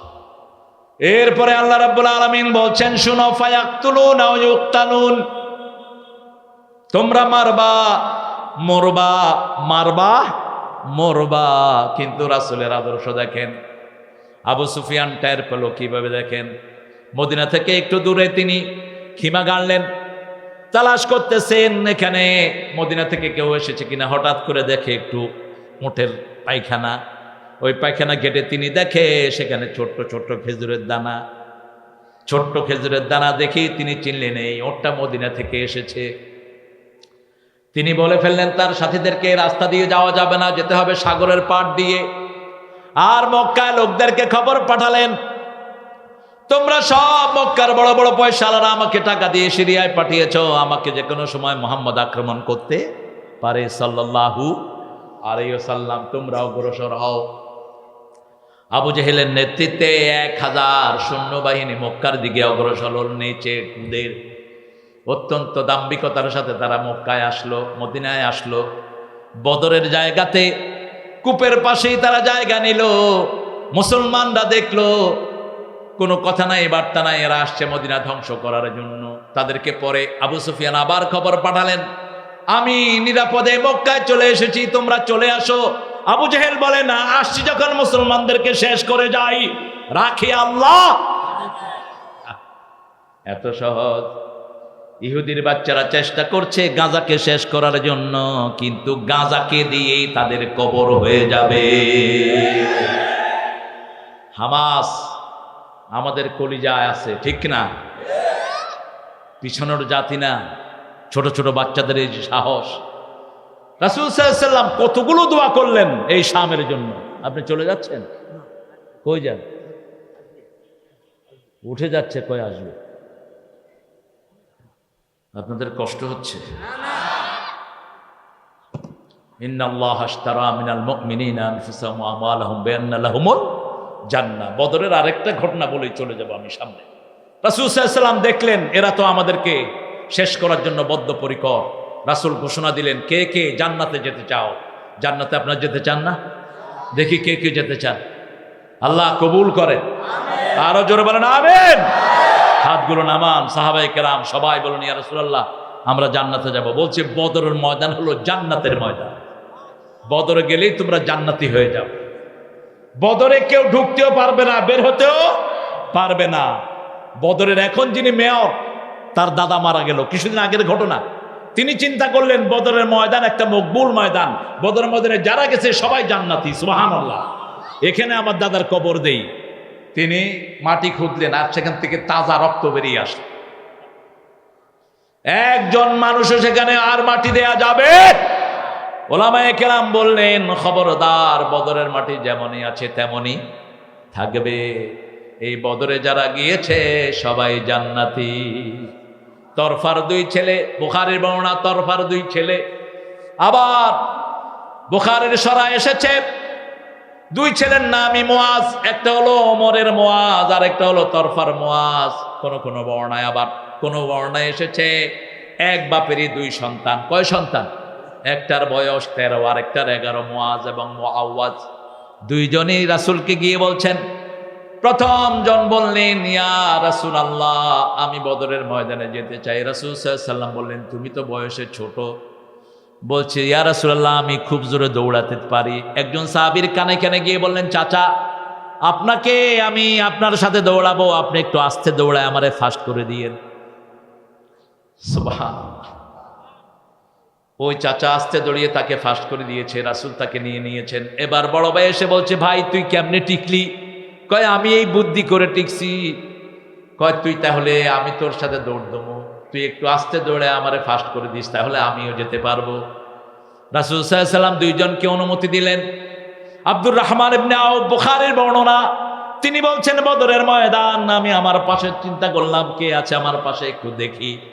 আমি দেখি আমার দুই পাশে দুটা ছোট বাচ্চা ছেলে, এখনো কেবল মোষ উঠতেছে, মোষ উঠার রেখা দিয়েছে, এখনো মোষ ওঠে নেই। অত্যন্ত অল্প বয়সের দুইটা ছেলে আমার দুই পাশ। আমি চিন্তা করলাম এই বাচ্চাদের সাথে আমি থাকবো কেন, আমি একটু বুড়াদের সাথে যাই। সাথে সাথে এক ছেলে বলল, ইয়া আম্মি, আম্মি আরানা আবু জেহেল, ও চাচা আবু জেহেলকে একটু দেখায়া দেন। তিনি বললেন, মা বিকাবে আবু জেহেল, তুই পিচ্চি ফেলে আবু জেহেলকে দিয়ে করবি কি? কই, শুনেছি আমার নবীকে নাকি গালি দিয়েছে এই শয়তান, আমি তাকে শেষ করে দেব, আমি তাকে মারা পর্যন্ত তার শরীর থেকে আলাদা হব না। আবার পাশের ভাই বলল, চাচা আবু জেহেলকে চিনো, একটু আবু জেহেলকে দেখায়া দাও। একই কথা বললো, অর্থাৎ দুই ভাই পরিকল্পনা নিয়েছে। এই ভাই বলতেছে আমি মারবো, ওই ভাই বলতেছে আমি মারবো। আব্দুর রহমান ইবনে আউফ বলছেন, আমি দেখিয়ে দিলাম, মুহূর্তের মধ্যে দুই ভাই গিয়ে আবু জেহেলকে আক্রমণ করলো। ধরাশায়ী হয়ে গেল আবু জেহেল, ঘোড়া থেকে নিচে নেমে গেল, ঘোড়ার পা কেটে দেয়া হলো। তরফার দুই ছেলে তাকে দুনিয়া থেকে বিদায় করে দিয়েছে। আরো আসতে কন্যা সুবহানাল্লাহ। 14 জন সাহাবী শহীদ হলেন, আর কাফেরদের 70 জন মারা গেল, 70 জন বন্দী হলো, 70 জন বন্দী হলো। আগের রাতে রাসূল সাল্লাল্লাহু আলাইহি ওয়াসাল্লাম বললেন, এখানে মারা যাবে আবু জেহেল, এখানে উতবা, এখানে সায়বা, এখানে ওবায়দা, চিহ্নিত করে দিলেন। পরের দিন সাহাবায়ে কেরাম গিয়ে দেখলেন রাসূল যেই যেই জায়গাগুলো দেখিয়ে দিয়েছেন, ওই ওই জায়গাগুলোতে তারা দুনিয়া থেকে বিদায় হয়েছে। ফায়াকতুলুনা ওয়া ইউকতালুন, এই হত্যাকে আল্লাহ কি চোখে দেখেন? আল্লাহ বলছেন সূরা সফ, ইন্নাল্লাহা ইউহিব্বুল্লাযীনা ইউকাতিলুনা ফি সাবিলিহি সাফফান কাআন্নাহুম বুনিয়ানুম মারসুস। আল্লাহ তাদেরকে সবচেয়ে বেশি ভালোবাসেন যারা আল্লাহর রাস্তায় আল্লাহর খুশির জন্য দলবদ্ধ হয়ে কেতাল করে, তাদেরকে সবচেয়ে বেশি ভালোবাসেন কে? আপনি বিক্ষিপ্তভাবে কাউকে হত্যা করতে পারবেন? আপনার মন চাইলে হত্যা করলেন, এটা না। কোরআনের দলের ভিতরে থেকে, একটা ইউনাইটেড গোষ্ঠীর ভিতরে থেকে যখন আপনার উপর দায়িত্ব আসবে, তখন আপনি সেখানে যাবেন, ঠিক না ঠিক? ইন্ডিভিজুয়ালি না, প্রত্যেকে রাসূলের ছায়াতলে ছিলেন। রাসূল যতক্ষণ বলেন নাই ততক্ষণ যান নেই, এবং রাসূল কখনো আগে আক্রমণ করেন নাই। আগে 3 জন আনসারীকে পাঠিয়েছেন, প্রথম 3 বার দাওয়াত দিয়েছেন। কয়বার? 3 বার দাওয়াত দিয়েছেন। তারা দাওয়াত গ্রহণ করলো না, বললো যে আমরা তলোয়ার দিয়ে ফয়সালা করতে এসেছি।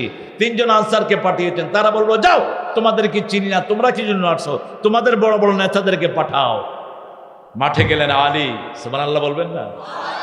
মাঠে গেল হামজা রাদিয়াল্লাহু, আবু ওবায়দা, আল্লাহু আকবার। 3 সিংহ শারদুল গেলেন, ওখান থেকে আসলো উতবা, সায়বা, আরেকজন ওবায়দা, তাদের বাস 3 জনকে মুহূর্তের মধ্যে মুসলমানরা কল্লা দ্বিখণ্ডিত করে ফেললেন। আরো আসতে কন্যা সুবহানাল্লাহ।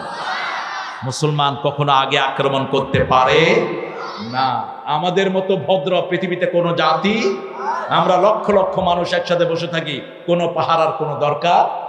মসজিদে আমরা কত সুন্দর করে ডিসিপ্লিনের সাথে নামাজ আদায় করি, ঠিক না ঠিক? রাসূল সাল্লাল্লাহু আলাইহি ওয়াসাল্লাম যাচ্ছেন বদরের ময়দান, একজন গরীব সাহাবী খেজুর খাচ্ছেন। রাসূল সাল্লাল্লাহু আলাইহি ওয়াসাল্লাম বললেন, তাআলাউ বিনা ইলাল জান্নাহ, আমার সাথে জান্নাতে চলো।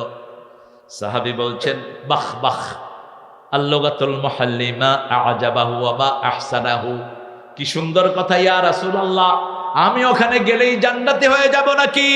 রাসূল বলছেন হ্যাঁ জান্নাতি হয়ে যাবা সাল্লাল্লাহু। তিনি বললেন জান্নাতে যেতে দেরি হয়ে যেতে পারে।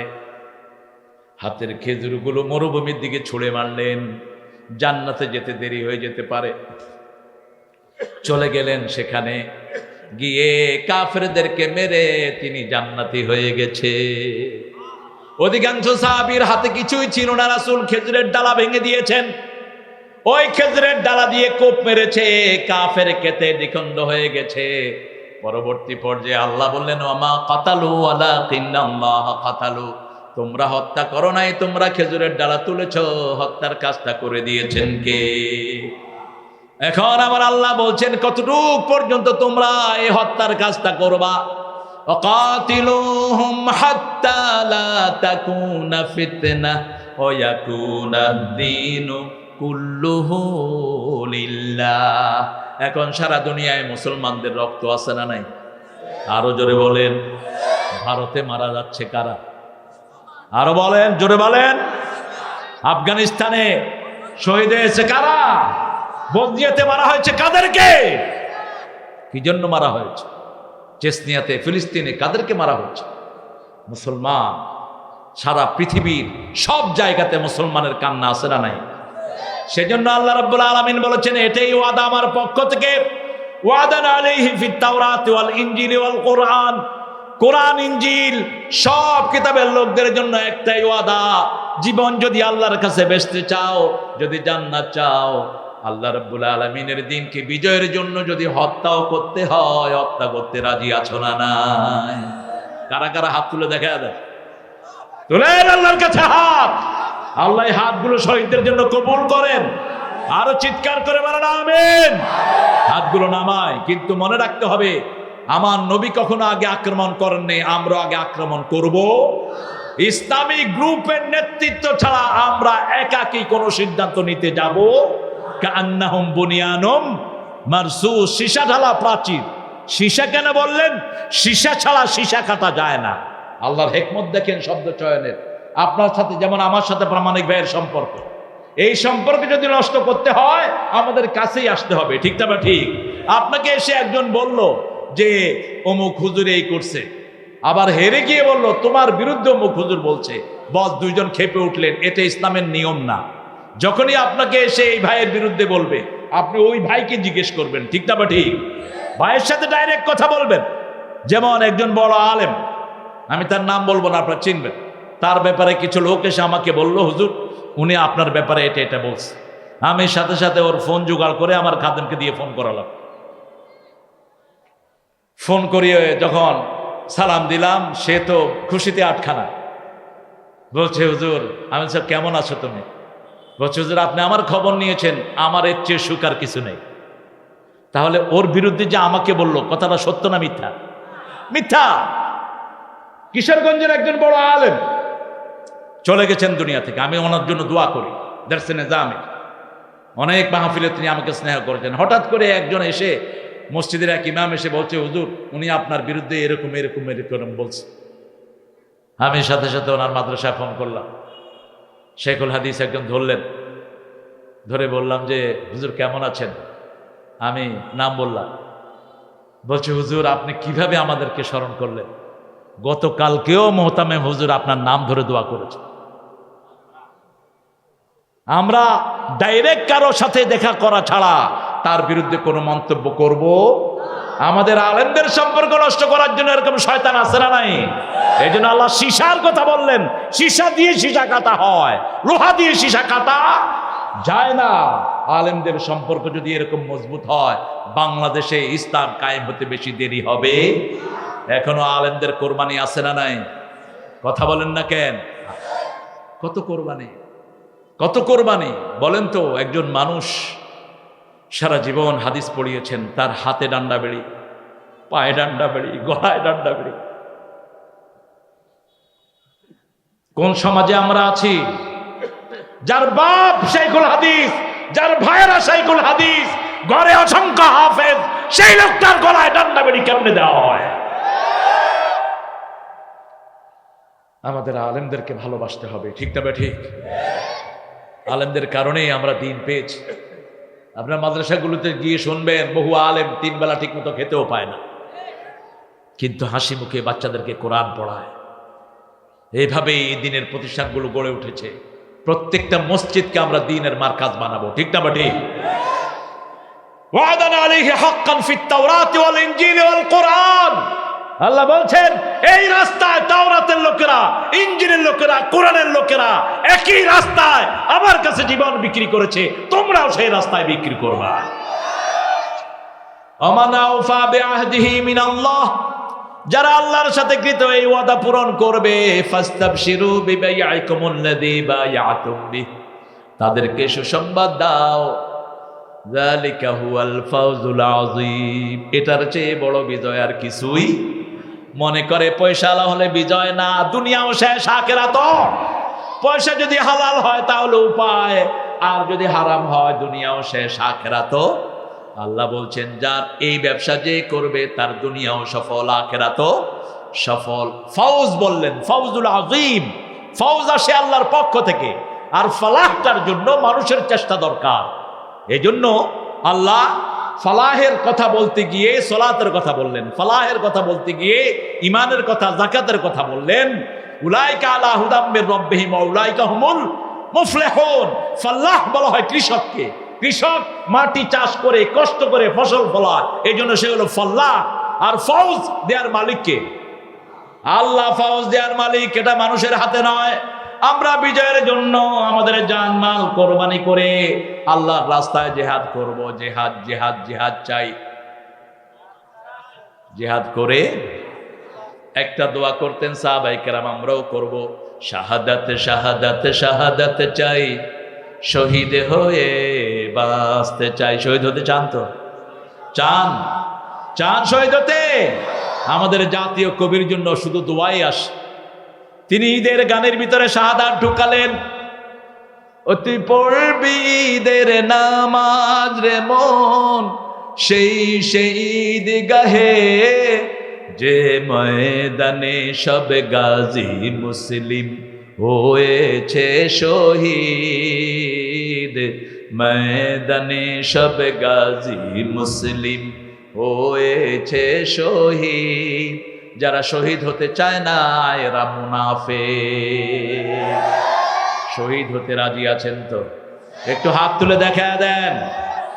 আল্লাহ এই হাতগুলো কবুল করেন, এই হাতগুলো কবুল করেন, হাতগুলো নামান। মানুষের হক ছাড়া শহীদদেরকে বিনা হিসাবে জান্নাত দিবেন কে?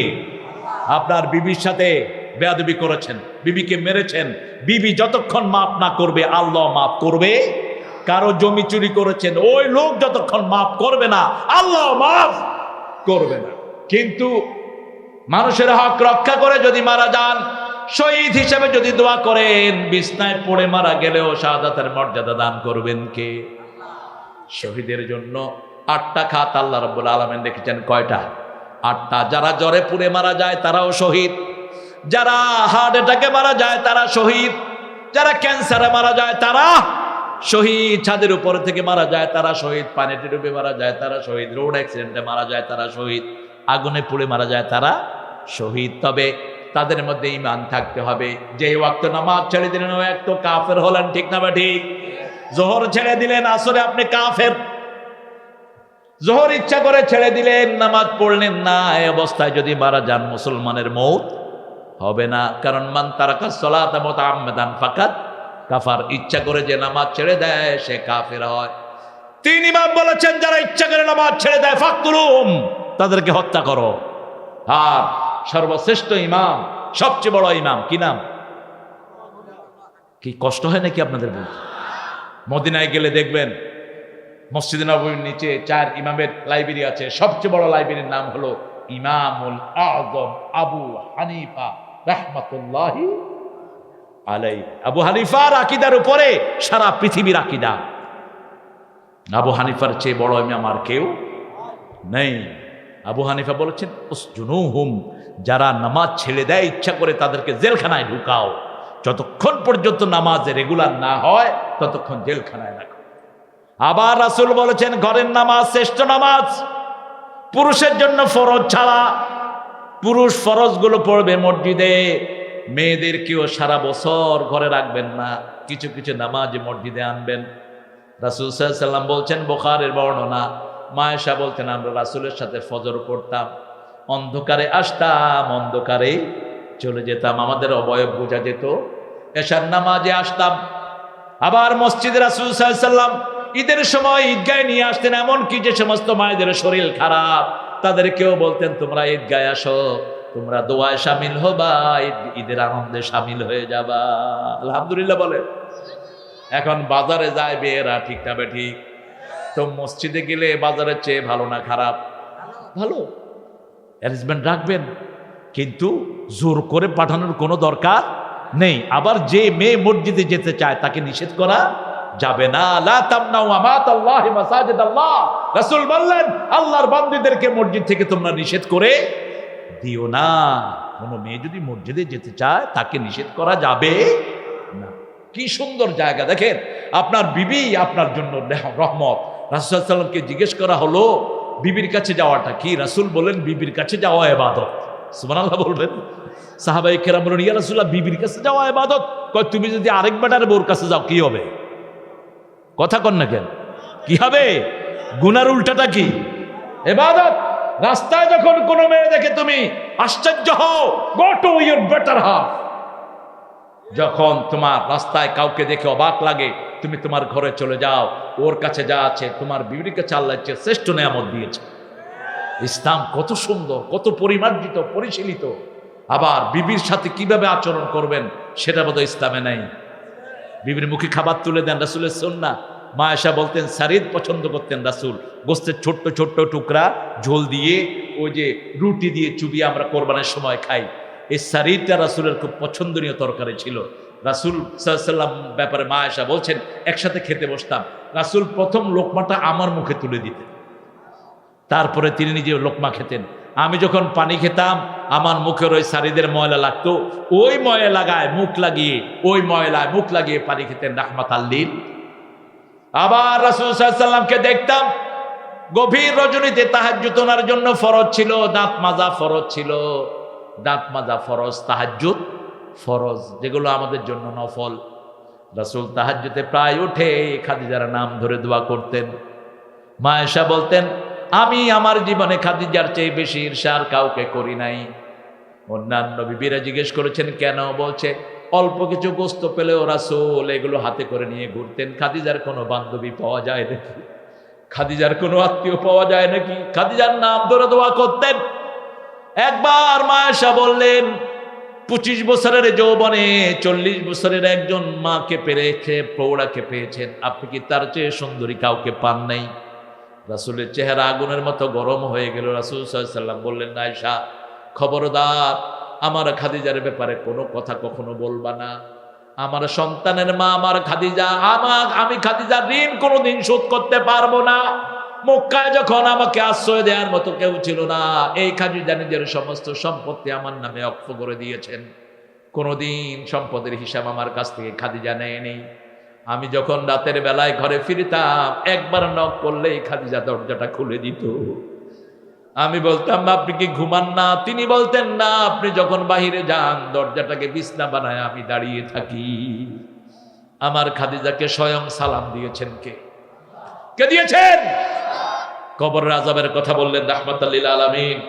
মা খাদিজাতুল কুবরা রাদিয়াল্লাহু আনহা কাঁদতেছেন, রাসূলের হাত ধরলেন, ইয়া রাসূলুল্লাহ আমি জানি না আপনি আগে যান না পরে যান, তবে আমি যদি আপনার আগে চলে যাই আপনি আমাকে কথা দেন আপনি আমার প্রশ্নের জবাবগুলো দিয়ে দিবেন।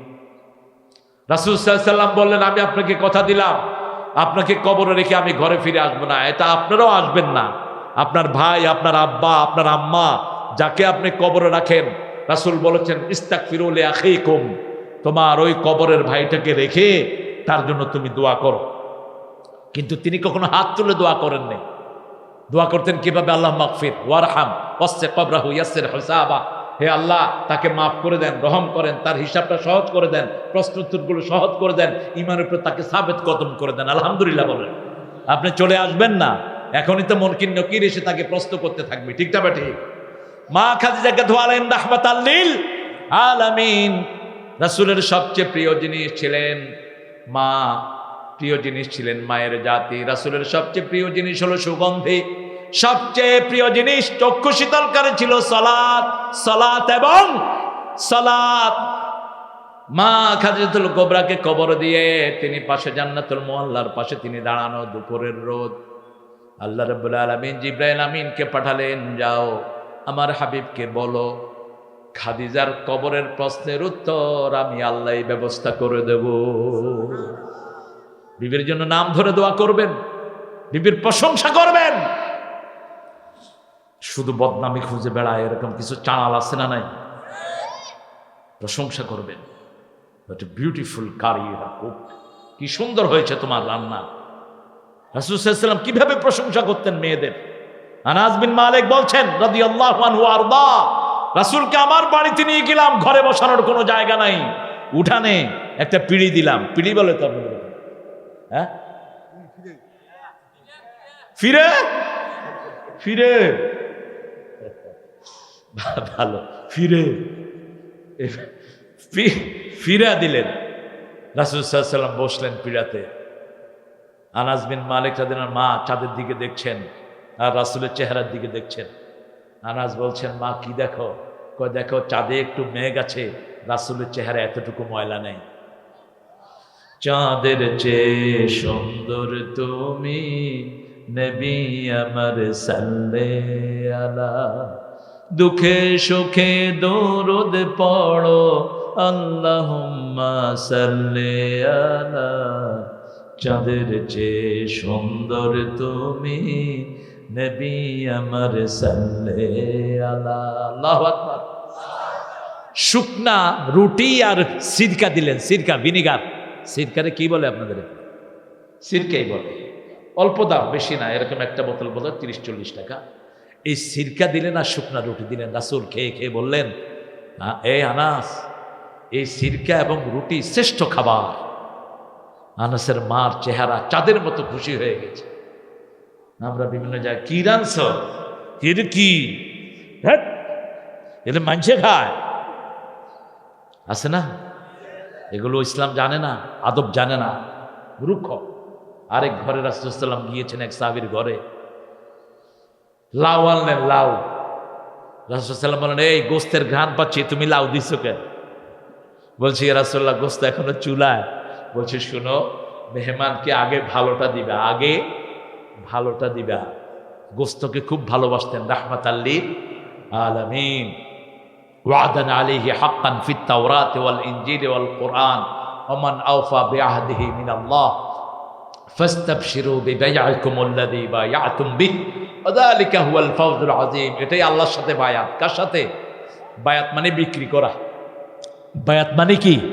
বিক্রি করা। ইসলাম আছে যেখানে আমরা আছি, কোরআন হাদিস যেখানে আমরা আছি, মা বাপকে আল্লাহর পরেই সবচেয়ে বেশি দামি কে? আহা, পায়ের কাছে বসে থাকবেন, মায়ের পাটা ধুয়ে দিবেন 3 বার। কয়বার? বাপেরটা কয়বার দিবেন? 1 বার।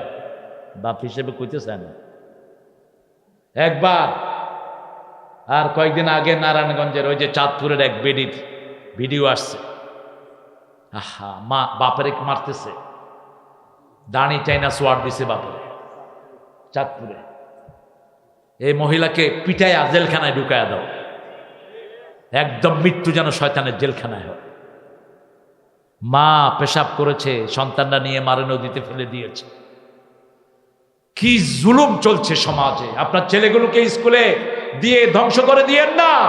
স্কুলে ক্লাস 1 থেকে 10 পর্যন্ত কোনো ইসলামী পড়া নাই। এখন কি শিখবে বাচ্চারা? কি শিখবে? কোনো ম্যানার নাই, কোনো কার্টেসি নাই। আমি চেয়ারম্যানকে অনুরোধ করব, আপনার ইউনিয়নের ছেলেকে স্কুলে ইসলাম শিখানোর ব্যবস্থা করেন। পিতা মাতা 2 জন জান্নাত, ঠিক না ঠিক? ফাতেমা নামে একজন মহিলা ছিলেন, মহিলা সাহাবী, মদিনায়, বুখারী বর্ণনা।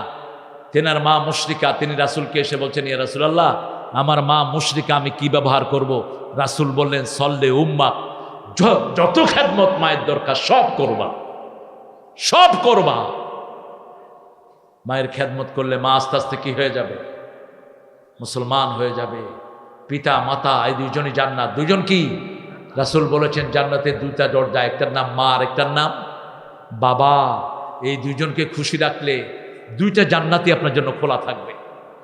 আর আপনার উপর খুশি হবেন কে? উঠতে বসতে চলতে ফিরতে দোয়া করেন রব্বের হামহুমা কামা রব্বায়ানি, এরপরে দোয়া করেন আল্লাহুম্মা আগফির ওয়ারহাম, হে আল্লাহ মাফ করে দেন, রহম করেন, মাফ করে দেন, রহম করেন। সব নবীদের এই দুইটা ছোট্ট দোয়া, প্রিয় দোয়া। হে আল্লাহ মাফ করে দেন, রহম করেন। মুরব্বীদেরকে দেখলেই সম্মান করবেন, তাহলে আপনার সম্মান বাড়িয়ে দিবেন কে?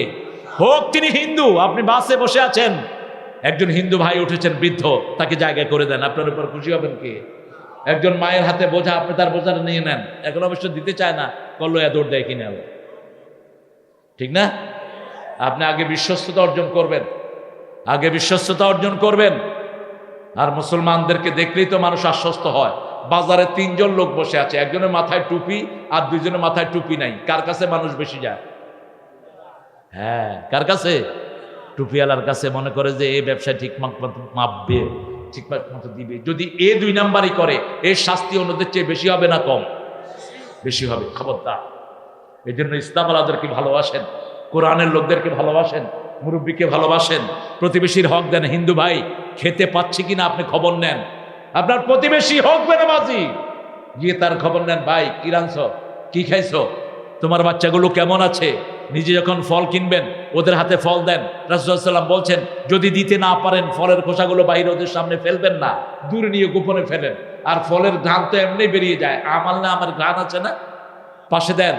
ইলিশ মাছ আনছেন, আপনি আনতেছেন, ওদের জিহ্বায় পানি পড়তেছে কিনা তৌফিক নাই। রাসূল বলেছেন, যদি তরকা দিতে না পারো ঝোল দাও। কি দাও? ঝোল দাও, ঝোল দাও। ইলিশ মাছের ঝোলই তো হেভি মজা। আমি শুনেছি আমাদের পাশের দেশের ভাইয়েরা ইলিশ মাছের পরগুলোও রাইন্দা খায়। পর আছে না, পরে কি কর, শোষা, ওই যে উপরের দিকে আইসটা খায়, কাইসটা। হেরা আইসটা দিয়ে নাকি ডাইল দিয়ে খায়। আমাদের দেশ, আহারে। আপনি গরিব মানুষকে একটু সাথে নিবেন, আপনার উপর খুশি হবেন কে? আপনি আপনার মা বাপকে আগে খাওয়াবেন। শেষ কথা বলে শেষ করছি, আপনাদের যে খুঁড়ি আমি তো দেখতেছি আপনারা একটাই উঠবেন না, যা দেখতেছি। আল্লাহ আল্লাহ আমাদেরকে হেফাজত করেন। আমাকে এত রাতে আনবেন না, আমি আসবো না আর। রাত 10টার পরে, 10টা আমি ঘুমাই নর্মালি। অনেক মা বোনেরা আছেন, আমাদের মা বোনরা আমাদের জন্য নেয়ামত। আমাদের কথা তো বলেনি ইমাম সাহেব, চিকন করে ফোড়ন কাটেন কেন? মা বোনদের কথা বলি নেই, মা বোনদের কথাই তো বেশি বললাম। আমার মায়েরা আমাদের নেয়ামত। আমাদের কি নেয়ামত? রাসূল বলেছেন 3বার মায়ের খেদমত। কয়বার? বদরের যুদ্ধ থেকে ছুটি দিলেন, বললেন কে আছে? কয় মা, মায়ের খেদমত করো। তারপরে মায়ের খেদমত, তারপরে মায়ের খেদমত, চতুর্থবারে বাপের খেদমত। প্রথম পুরস্কার মায়ের, দ্বিতীয় মায়ের, তৃতীয় মায়ের, বাপের জন্য সান্ত্বনা পুরস্কার। ঠিক না ঠিক? কারণ কি? পেটে ধারণ করেছেন কে? মা। 2 বছর দুধ পান করিয়েছেন কে? রক্ত প্রবাহিত হয়েছে কার? মায়ের। সূরা লোকমানে 17 নম্বর আল্লাহ এই কথাটা বলে দিয়েছেন, ওয়াসাইনাল ইনসানা বিওয়ালিদাইহি হামালাতুহু উম্মুহু ওয়াহানান আলা ওয়াহান ওয়াফিসালুহু ফি আমাইন আনশকুরনি ওয়া লিওয়ালিদাইহি ওয়া ইলাইয়াল মাসির। দুজনের ব্যাপারে ওসিয়ত করছি, একজন তোমার মা আর একজন তোমার বাবা। তবে মায়ের কথা বলে যেও না। হামালাতুহু ওয়াহানান আলা ওয়াহান, একটার পর একটা যন্ত্রণা সয়ে মা তোমাকে পেটে ধারণ করেছেন। অফিসালুহু ফি আমাইন, 2 বছর তোমাকে দুধ পান করিয়েছেন। আনিশকুরুলি, আমি আল্লাহর শুকরিয়া আদায় করো, আর পিতামাতার শুকরিয়া আদায় করো। আমি আল্লাহর কাছেই তোমাদেরকে ফিরে যেতে হবে। সাহাবী এসে বলছেন, ইয়া রাসূলুল্লাহ, আব্বার কবরটা অন্ধকার, স্বপ্ন দেখেছি আব্বার কবরটা অন্ধকার। রাসূল সাল্লাল্লাহু আলাইহি ওয়াসাল্লাম বললেন, তুমি আব্বার জন্য দোয়া করো, প্রতি দোয়াতে একটা নূরের বাতি আল্লাহ কবরে জ্বালিয়ে দিবেন। কত সময় আব্বা আম্মা না হলে কি আমরা দুনিয়া আসতে পারতাম? আর এই মা কত কষ্ট করেছেন। মায়ের কষ্টের কথা সেই বুঝে যে মা হয়, যে কি হয়, বাপের কষ্টের কথা সে বুঝে যে বাপ হয়। ঠিক না ঠিক?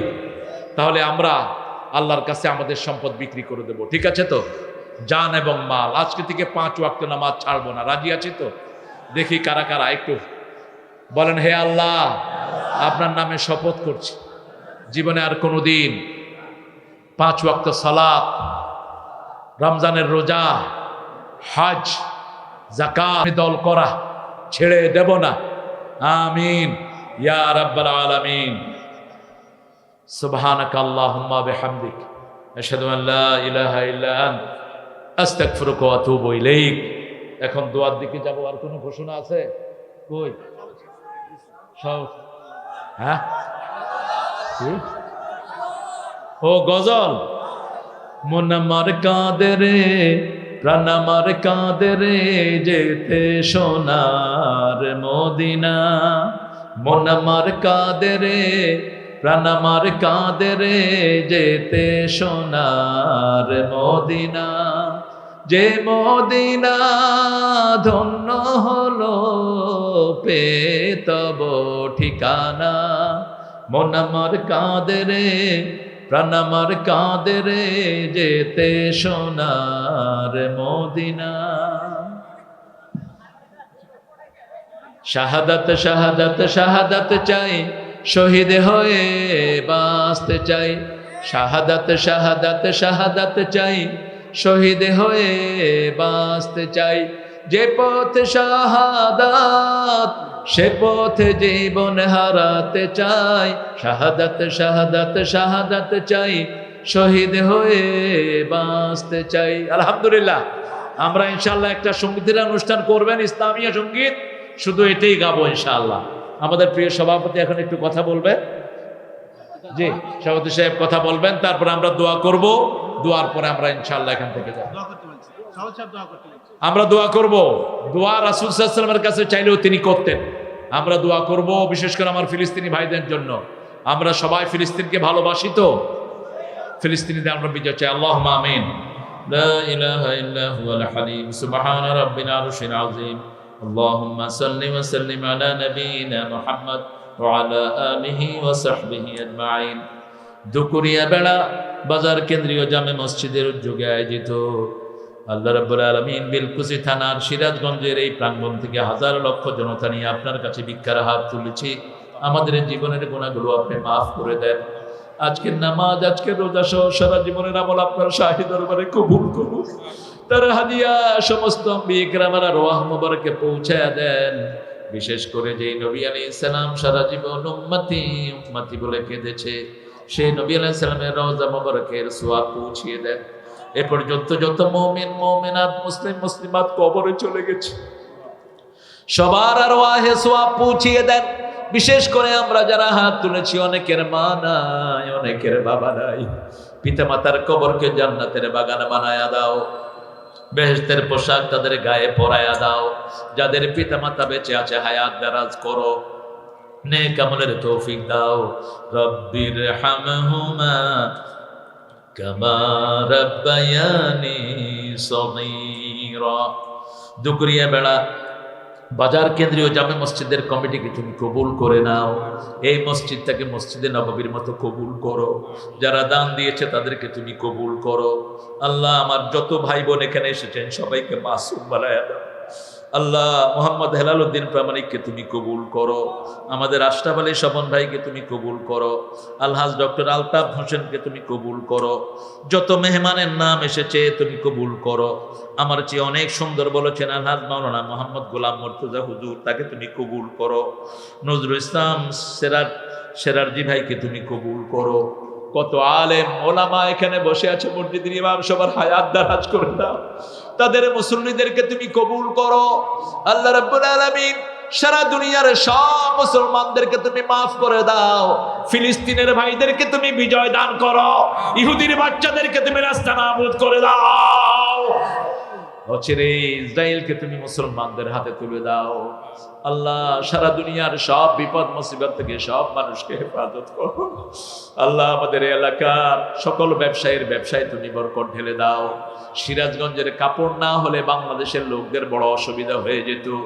আল্লাহ, সকল তাঁতি পরিবারকে তুমি হেফাজতে রেখে দিও। আল্লাহ, সকল মৎস্যজীবীকে তুমি সব বিপদ থেকে হেফাজত করো। আল্লাহ, সিরাজগঞ্জের ভাঙন থেকে, যমুনার ভাঙন থেকে আমাদেরকে তুমি হেফাজত করে দিও। আল্লাহ, এই মাহফিলখানাকে কিয়ামত পর্যন্ত দায়েম কায়েম করে দিও। আল্লাহ কোরআনের পক্ষে চিরস্থায়ী জান্নাত দান করে দিও। আল্লাহ যত আলেম কোরআনের পক্ষে কথা বলে সবাইকে তুমি মাফ করে দাও, সকল আলেমের হায়াতকে তুমি দারাজ করে দাও। আল্লাহ জানি না কার জীবনের শেষ মোনাজাত এই মোনাজাত, আল্লাহ শামীমকে তুমি কবুল করো, আমাদের যত চেয়ারম্যান আমার সোহেলকে তুমি কবুল করে নিও। আল্লাহ মৃত্যু যখন আসবে শাহাদাতের মওত আমাদের নসিব করে দিও, আর যখন মৃত্যু দুয়ারে আসবে জবানে জারি করে দিও লা ইলাহা ইল্লাল্লাহু মুহাম্মাদুর রাসূলুল্লাহ।